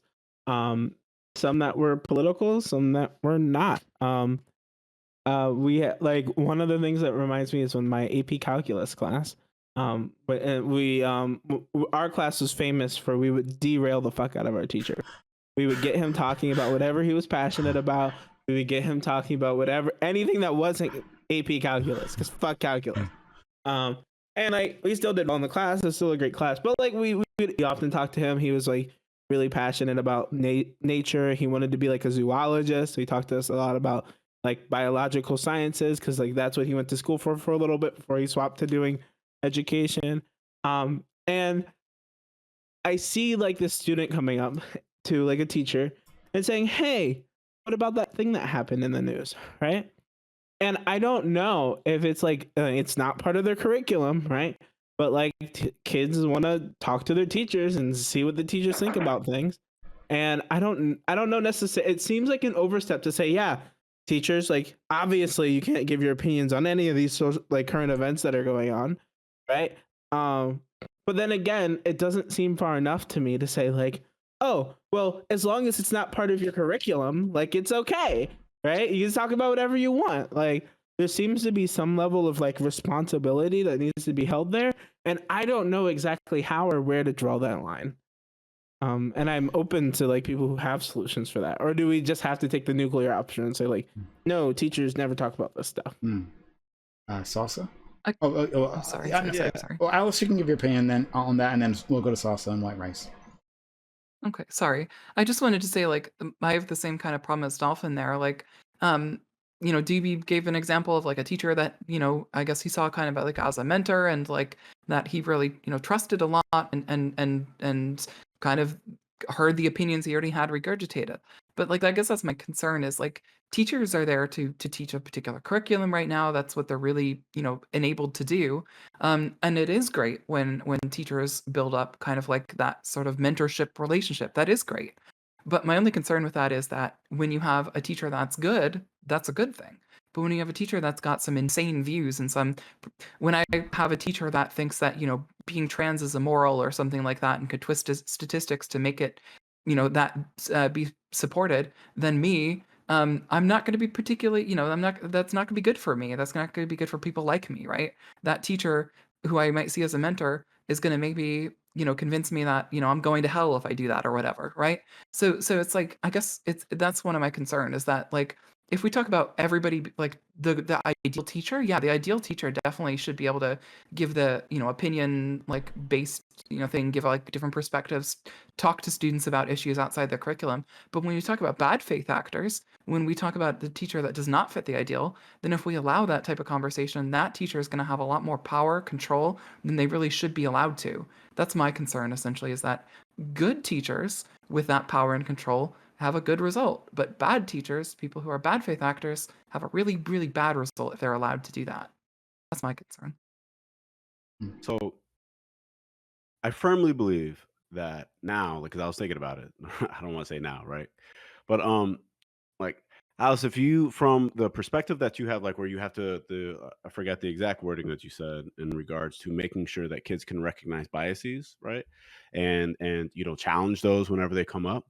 I think if we're going to have that type of curriculum, which I do think that works, we're also going to have the space to allow the teachers to speak and to practice this without them, like, actually 100% being intentional, right? Because if you just teach a kid, like, hey, this is the way the biases work, but there's no real put into practice and everything, they're not going to be as sharp whenever they do it. But if a teacher is like one of the teachers, this is part of their curriculum, and then they have these current topics and these current views, right? Then you're going to actually put into this stuff in play, and the resulting at the end of the school year, or when these kids, the result is you're going to have better adults. We're going to be able to, like, challenge these ideas, because one, neither the school system allow it, right? But by allow you to challenge the teacher, because that's going to be, like, extremely important to this.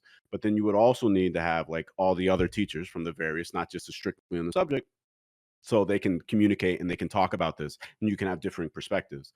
Because, like, at the end of the day, like, if the algebra teacher is teaching algebra, right, like how more or less how Top Dolphin was putting it, but other discussion is occurring, I don't necessarily think that is a bad thing. That is expanding minds. That is the purpose of school. You're talking and you're trying to, like just understand what's going on. I think that's, like, significantly better. If they're still matching all the other things that they need to, and you're in your social studies class, like, go ahead, talk about math if you want, right? If you found that interesting, right? I think it'll be all right with the reverse. I guess one of the concerns that would exist is that the way that teachers are enabled right now is to follow a curriculum that gets good test scores. That's what teachers are built to do right now, and at least in America. And, like, that doesn't really allow you to have that type of discussion very effectively. I guess that would be one of my concerns. Like, I agree wholeheartedly. Like, I think, teaching should look entirely different than it does in America. This focus on test scores is inane. But I don't see that changing necessarily. I would love for it to change, but I just don't see it changing very quickly. If we do this type of, like, information literacy focus, then yeah, I also think we should change the teaching focus away from just test scores and more onto actual life enablement. That would Right. make a lot more sense. But we're not doing that, so Yeah. Well, I guess it's a direction that hopefully one day we may be able to work to, and, like, maybe more people are starting to recognize that. I know I'd like to think that the Zoomers, quote unquote, are a little bit more opinionated than before, at least generations I remember, including mine. So I'm hoping that, it stays and continues in that trend, but who knows? Or maybe I'm just imagining things. Maybe we're all extremely opinionated when we're in high school. But it's like,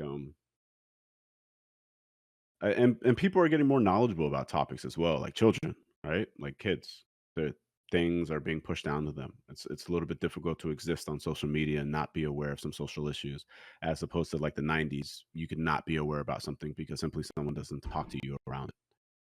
So, like, maybe that is being pushed in, like, and damn, I wish somebody. No one's, like, young in here, right? Like, fresh out of high school, Doobie, right? You. I'm 33. What the fuck? yeah. Sorry, we're all old. But I will say, Whoa. Okay, I'm not. I'm in my prime. Fuck you. so Again, push back against being called old. Okay, I'm 25. I'm a Oh. baby. Okay, You Oh, are the- not anymore. you're the At baby of the 25, room, that's though. that bump. That's that bump. You are the baby of the room, though. Again, my partner sitting over there You know is how old I am, that's rude. is probably the one closest to influencing, younger kids. I think, like, she's in education in a sense.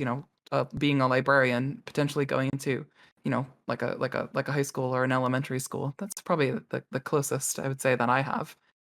But this is like her stuff that she champions. Like, I'm not, this isn't my own original thought. This is like her influencing me pretty heavily. So Why would we want an original thought on this channel? Anyway, let's go to White Rice. What are your non-original thoughts? What did Alice's partner tell you to think on this? So I'm also pretty torn on this because, like, I hear people talking about like what it was like for them in school, and it almost kind of sounds like horror stories to me. Like, maybe I was just super fucking lucky. But I had like multiple teachers who weren't like really strict about things. So they'd like go over the lesson, and then um they'd like let us start working on our work, and in the middle of that we may start like having conversations and stuff like that. And I had like 3 or 4 teachers in particular that if they kind of heard something that piqued their interest or that seemed like it was kind of like a heated topic, they'd actually like open up the entire class for discussion and be like, hey, like, you guys want to talk about, like, let's actually talk about this. And then they would sit there and like actually challenge our thoughts, and like they wouldn't be like interjecting their own. They'd just be like, why do you actually believe that? Like what do you like? And then if you would try to like say, oh well, I believe it because of this, or like this is what I actually think, and they're like, well, what do you have that actually backs it up? Like, do you just have more than like, oh, this is what I was taught type of thing? And so yeah, maybe I was just super fucking lucky, because I had teachers that were able to like open up classes for discussion and were able to kind of give their opinions on things, without it being like super driven into like, hey, this is what I believe and this is what you should believe because this is the best. And like, I mean, I remember like 9/11 happening, and like what discussions were like in class after that, and it mostly centered around like how people felt, like what they were kind of dealing with after this. Because like if you remember, right after 9/11, nobody really knew that it was like we kind of knew who attacked, but we didn't know like exact, like didn't know a lot of information about it. So for like us, it was just kind of like open discussions, how we feel, and then like every now and then like teachers would interject. And so like I feel like it's possible. I do understand that you have the back end of things where like I'm still torn because I know that that could possibly lead to like not everybody had the same education that I did, of course. Not everybody was like, people are going to have shitbag teachers. Not every teacher is a good teacher. And so you are going to have those ones that are just like, this is what you should believe, and it may not be like the greatest things. But at the same time, I don't want to do what Dolphin said and like have to go with like the nuclear option and just be like, nobody can talk about their own like personal things. Like, only stick to the curriculum. That's it. Keep it as dry as possible and move from there. Okay. Yeah. I think that it's living in a dynamic world with information as freely available as it is now, information and misinformation, as available as freely as it is now, in a way it's never been before in like all of human history. It's actually quite amazing. That students will, of course, be curious about these things. I think that we should address these things and look. Okay, you know what this reminds me of? Like, it's something I've been dancing around. It's something else that Devious brought up a few times. Um, it's about he says that he doesn't trust teachers to have these discussions.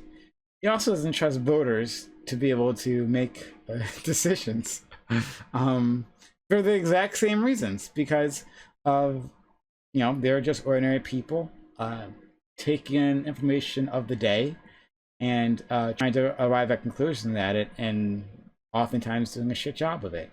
Like the example I brought up at the very beginning about Democrats, or how Democrat and Republicans are viewed. That people just kind of think, like, they put like no real thought into it. I mean, they may identify as one or the other, but still they hear that there are fights in the news, right? And they kind of like equate those fights, like political fights, and they equate those fights into their own lives, right? Their casual lives, and how so often if people would just listen to each other and like work it out, and they could find an amicable solution. It's like I just wish they would sit down in a room and like not everyone's gonna get what they want. Or that's another thing they'll say, right? Not everyone's gonna get what they want, but like if both sides are yelling at you, then you must be doing something right. All these thought terminating cliches that just kind of go through their minds, right? And are oftentimes kind of fed by the media too. And then like, so are these are the individuals who are voting on their like vague impressions as to what's going on in politics. So but once you go down that route, who can you trust to talk about literally fucking anything? 1, 2, 3, 4, 5, 6. 6 people so far. Today at least. DB? Well, I 5 mean- people and a frog, right? Fair. Well, Yeah. hold on. Well, I Yeah, think go ahead. it's unfortunately we can't really keep people from discussing these things in the private labs, right? Or talking to their kids in the private labs. But I think in this setting, a school setting where they're there to learn very specific things, and these people are paid to be professionals and to teach them those specific things. I just don't think it's the right setting for this. Right? I think it's not the right setting for them to be, giving them their life, giving these basically like a captive audience their life philosophy for however many hours a day. So yeah, I mean, yeah, I just don't think it's the right setting. I'd be much more, if those things were going to happen, I'd be much more comfortable with it happening once these people are in college, and they're more well equipped to deal with the information. But people are going to talk about it. They're going to talk about it at home with like parents who are possibly even less equipped, right? Prime, that may be the case, but just imagine I'm a student in high school. I'm a freshman, and I go to my teacher, one I really trust, right? And I say, I've been really struggling with this thing. I think I might be gay. I'm really into other women, right? And that teacher, their personal view is that being gay is immoral, right? And so that's what they present to me. Well, you might want to talk to your pastor, or your like a religious leader about that, because if you do that, you're going to go to hell. And I just don't really want to see a student like you end up in hell, right? I think that would be a bit terrible. I think that'd be a really bad outcome. So I don't want to see that happen to someone like you. I think you should go to your religious leader, and I think you should talk about this. And you know what? I have a church. If you want to, stop by sometime, ask your mom about this. I'm sure she'd be happy to bring. That's my problem. Is that my assumption is that that's what's going to happen. Not that there's going to be this great good faith discussion that a teacher's going to have with their students. It's that people are going to use their position of power to push their views, good and bad, onto their students. And my problem is that if you accept the good, then you also need to accept the bad. And I can't accept the bad. I can't accept that scenario happening for the teacher. I can't accept that. I agree with you about the problem with parents, because that's what's going to happen to that kid with their parents, right? But the alternative is that you come to your teacher, and your teacher says, I really can't talk very much about that, but we've got our guidance counselors. They might be able to help you get some resources. This enablement again of discussion, rather than giving their own opinion on it, and like that's what I would encourage. That's what would help. Giving resources, enabling your students to succeed, even in something like that. Like that's my problem. I was like, and the only issue with what I just said is that you can twist that, right? assuming that same bad faith person, oh, I know who to send them to. I'll send them to their, the person at the church or my church or whatever. Like you can definitely twist it. So Sorry, I had to mute because really fucking loud cars.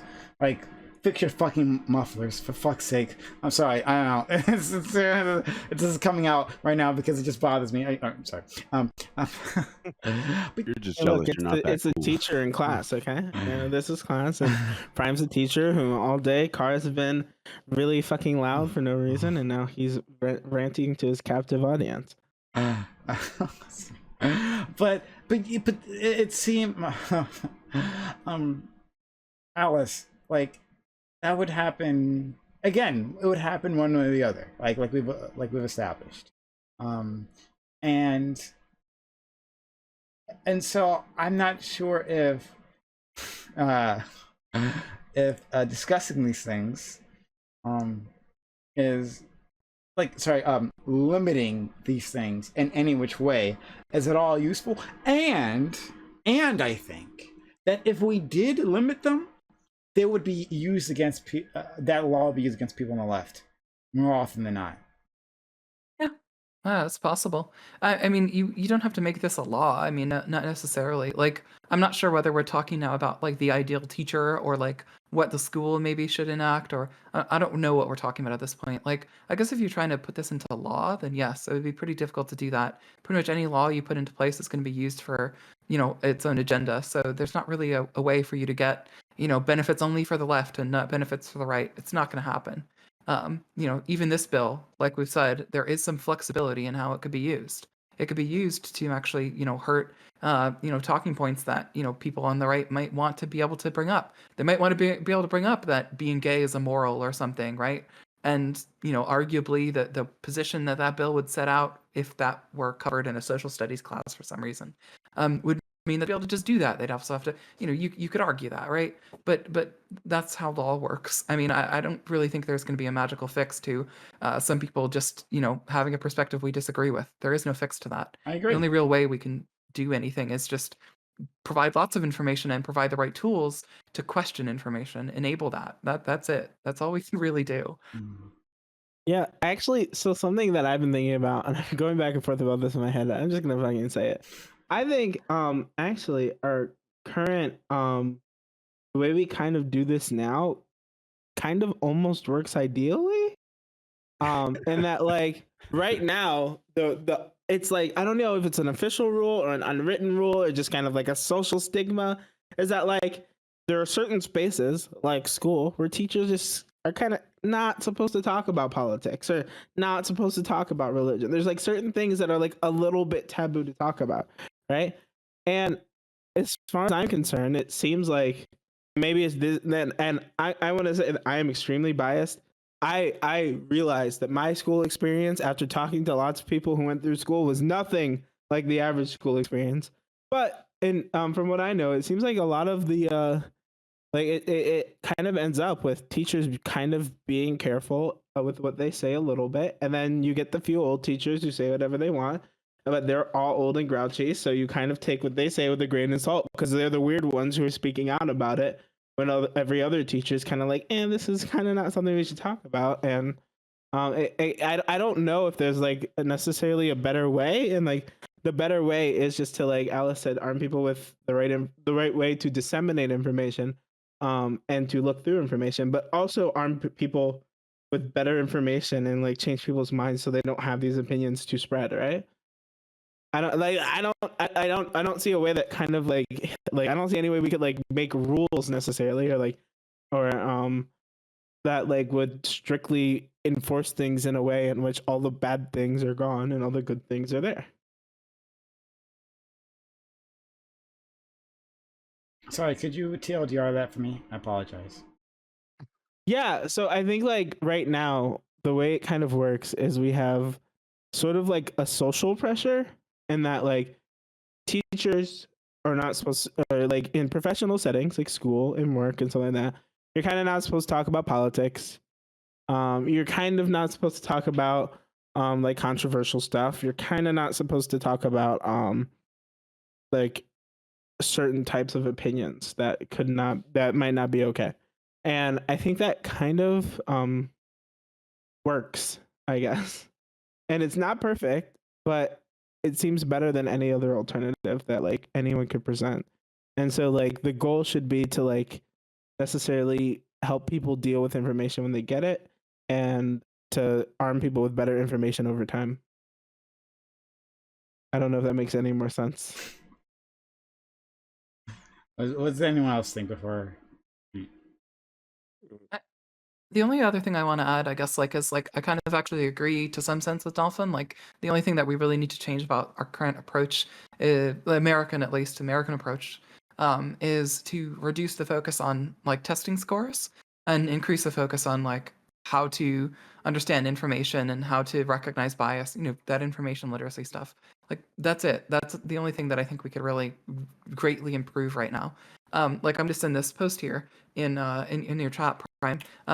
That like people are getting fired for having like views about controversial subjects. This is somebody in Florida, right? Florida's not exactly the deep south. You know, sure, it's a little bit more conservative, but it's certainly not the deep south, right? You know, you can, as a teacher right now, get fired for bringing politics into the classroom. It definitely happens, and it happens to people who bring left-wing politics in, and it also happens to people who bring right-wing politics in. It definitely happens, and I think that's fine. I think it's okay to get fired for bringing your politics into a place where it's not appropriate. If I brought up at work, you know, in the middle of a work meeting, I started talking about Black Lives Matter, I probably am not going to be at work that long, and I think that's actually okay. I'd expect the same thing would happen if somebody starts talking about how much they hate trans people in the middle of a work meeting. I think both of those people should get fired. I think that's pretty reasonable. Same thing for a teacher. There's places where it's appropriate to share your opinion and your political ideology, and there's places where it's not. A classroom is one of the places.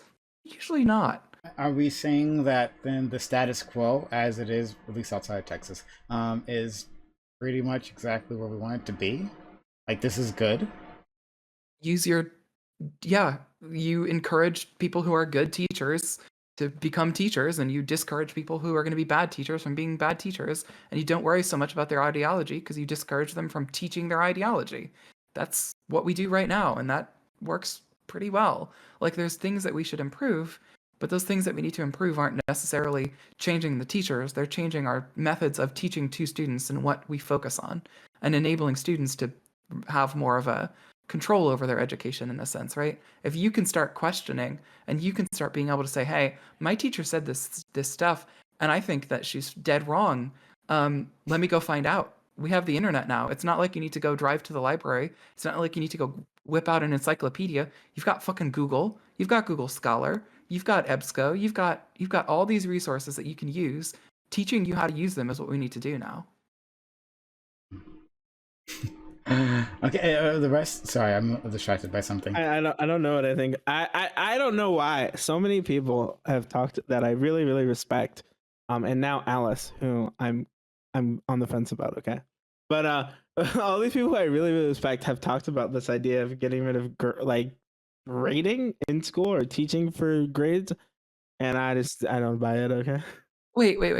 No. I'm not talking about. She said testing scores. Yeah, I'm talking about standardized testing. So all of our curriculum is built. Or getting actually, rid of testing too. Yeah.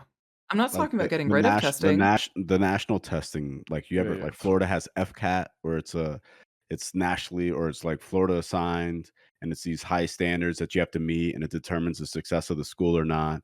And so all the teaching gets directed exactly at that. So there is no room for nuance because the teachers know what's on the FCAT, so we have to study for everything that's on the FCAT.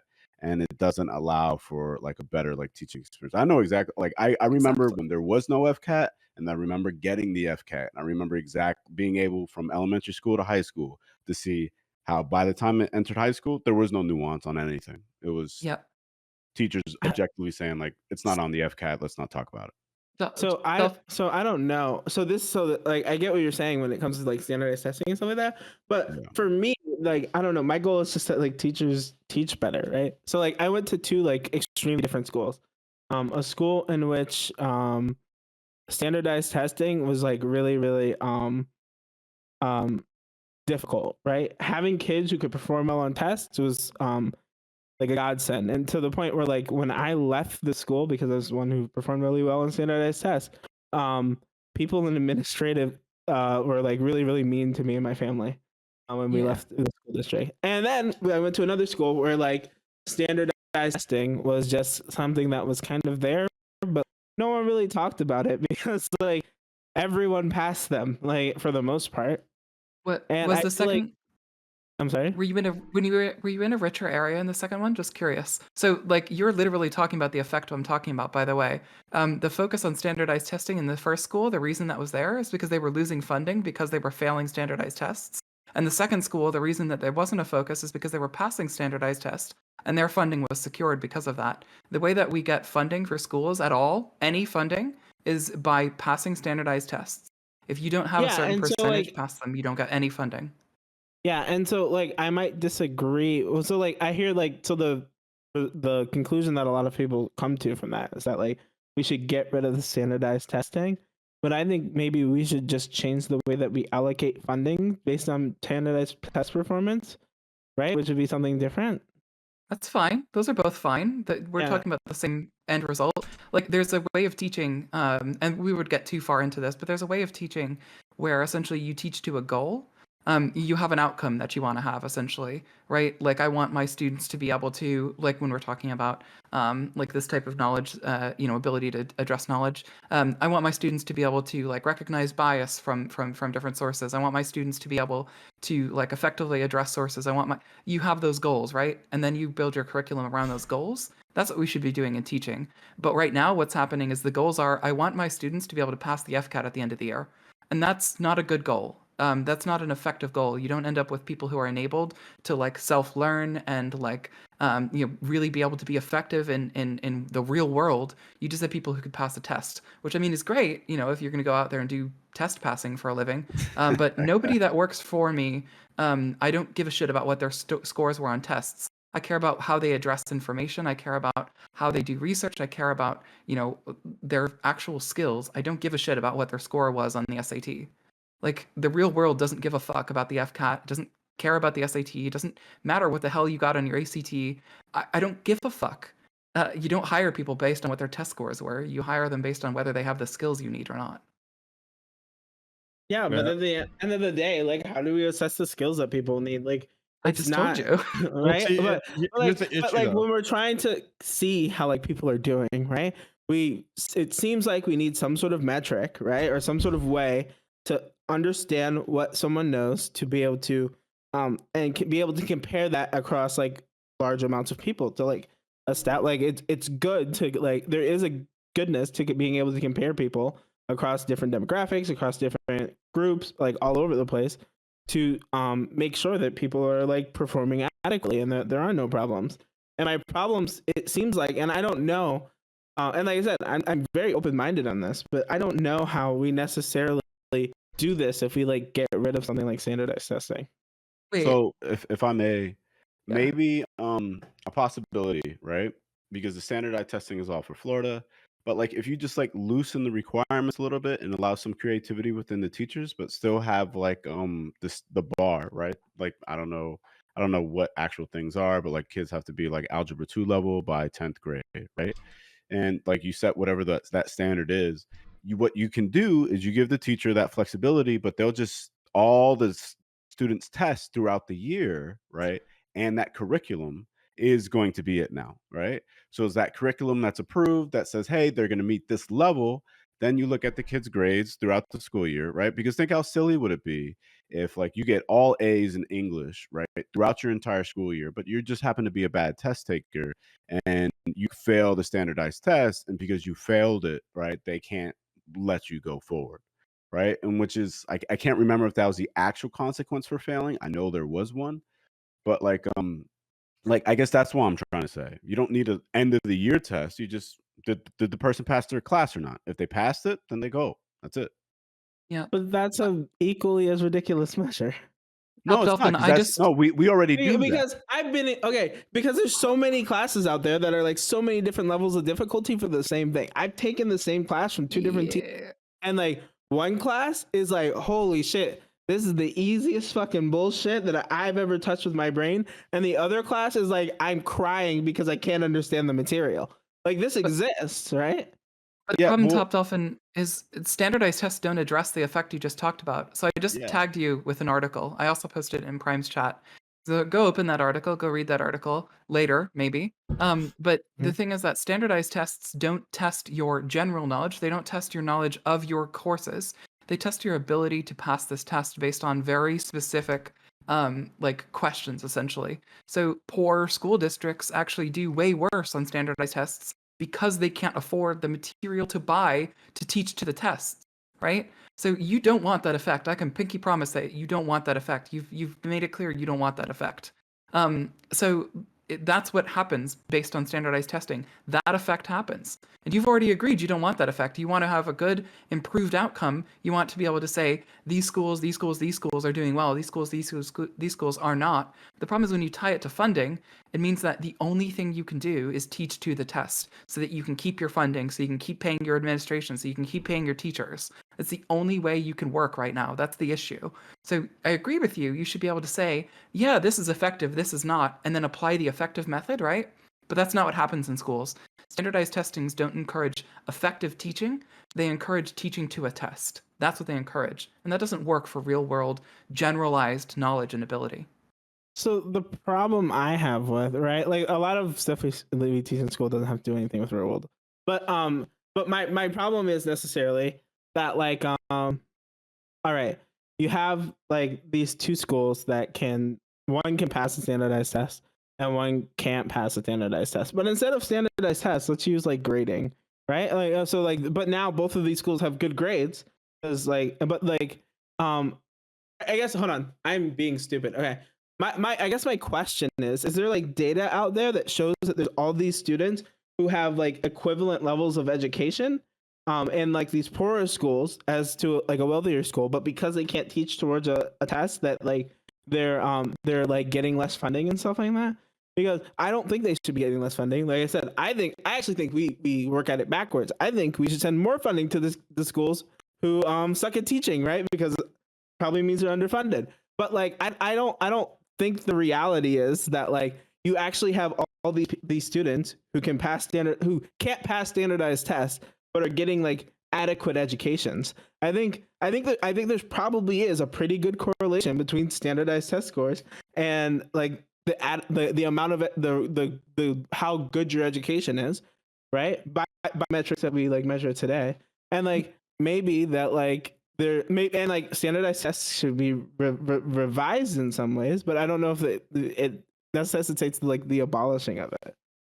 So, Top Dolphin, I love this because you've just had the realization that we needed you to have, is that right now, yes, there is factual data. All school funding is tied to standardized test scores. That is how it works. So, yes, you are correct that because a school that has students who do not pass standardized tests gets less funding, that means we have a loop, right? Where students from those schools don't get as good education, right? They also can't pass those tests. And so we end up in this endless loop, right? So I agree with you, right? Let's make our funding equitable or better than equitable, right? Let's make it non-equitable. Let's give more funding to the schools that suck ass right now. Fully agreed, right? That maybe that's effective. We could try that out. But that's not what's happening. What's happening is that people are arguing like you are, but then they're not making that leap. What they're saying is those schools, they just have to improve their outcomes, but we can't give them more funding because they're not effective. So, capitalism, we gotta have this, competition, right? And competition says that we shouldn't reward the people who are doing badly, so we'll take their funding. That's what happens. They're tying outcome on standardized testing to the school's ability to teach, and that's not actually accurate. What's the reason that effect is happening? The reason the schools are failing standardized testing is because they're poor, because the students in that area are poor. Like, that's one of the issues. The reason that you get rich schools passing standardized tests is because the students don't have to worry about whether they're going to get fucking fed at home or not. Their schools don't have to worry about funding. They don't have to go home and have their parents fighting with each other most of the time. They're not from divorced family. Like, look at what happens with like low social economic status like students and how badly their outcomes are affected by the other things in their life. Like, But this is a bigger problem. This is the I understand that, right? And I talk a lot about like education and how we should improve it in those ways. But the big problem I have with like the specifically the standardized testing thing is it seems like and like I agree, like I said, we should change how we do funding. But it seems like we say it seems like these people do worse on this than these people. So we should get rid of the metric instead of raise these people so that everyone now does get well on standardized testing, right? So instead of abolish, like it seems like what we want to do is we want to like abolish the metrics in which people are like in which we can actually see and recognize the problem, like a lot of people have, and instead of diverting funding in different ways, right? Because like I said, I think the one piece of information that I said is missing, and if there was evidence of this, I would like completely change my perspective. But I don't think there's a lot of poor schools who are failing standardized testing but giving their students adequate educations, right? Why aren't they giving adequate educations? Take the leap here. They do not get enough funding. What happens when you don't have enough funding? You can't hire teachers, and you have areas that are already poor where you need to hire teachers that cost more, that get paid more because the schools are difficult to teach in. What happens when you base your funding on standardized testing? You're right. You are not wrong. But why does that effect happen? We're not saying abolish standardized testing. We're saying do not make school funding based on the results of those tests. Because when you do that, you create a self-fulfilling prophecy. That's the problem. Well, I don't know. Maybe that's what you've been saying, right? But it really seems like at the beginning of this, I was the one saying, hey, we should switch the way we divert funding, right? Because it seems like we do that wrong. And at the beginning of this, you were like, no, standardized testing is kind of bad and we should just kind of get rid of it. And now it seems like you've kind of moved in my direction, right? Like, I mean, tell me if I'm wrong, but that's kind of how it seems this conversation has gone, right? Like, I'm the one who said that, like, hey, I don't think standardized testing in and of itself is bad. I just think we should, like, provide resources to those who can't pass standardized tests and bring the education level up, right? I also don't think standardized testing is effective as a way of measuring outcome, but that's a different conversation. I agree with you on the point that if we're going to keep standardized testing because you think it's an effective measure of outcome, that's fine. No problem there, but the problem that we have is that funding is also allocated based on that outcome, right? And when you reduce funding based on bad outcome, that doesn't actually help improve the outcome. That just reduces the outcome, right?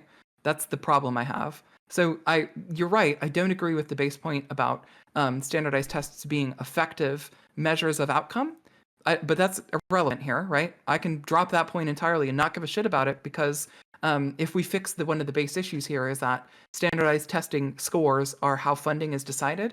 If we take that out of the equation, then I don't give a shit how you measure outcome, right? Because as long as you don't tie outcome to funding, I don't care. That's what my most important piece is here, is that part. The reason I say abolish standardized testing is not take standardized testing out of the equation. Fuck that. It's because most of the time America likes to be a meritocracy, right? And you can't be a meritocracy if your measure doesn't work, essentially. And standardized testing outcomes is not particularly effective at measuring actual outcome of teaching, right? You can have excellent teachers that teach students how to think and teach students critical thinking and teach students very effective ways of real life usable skills, and those students won't pass standardized tests.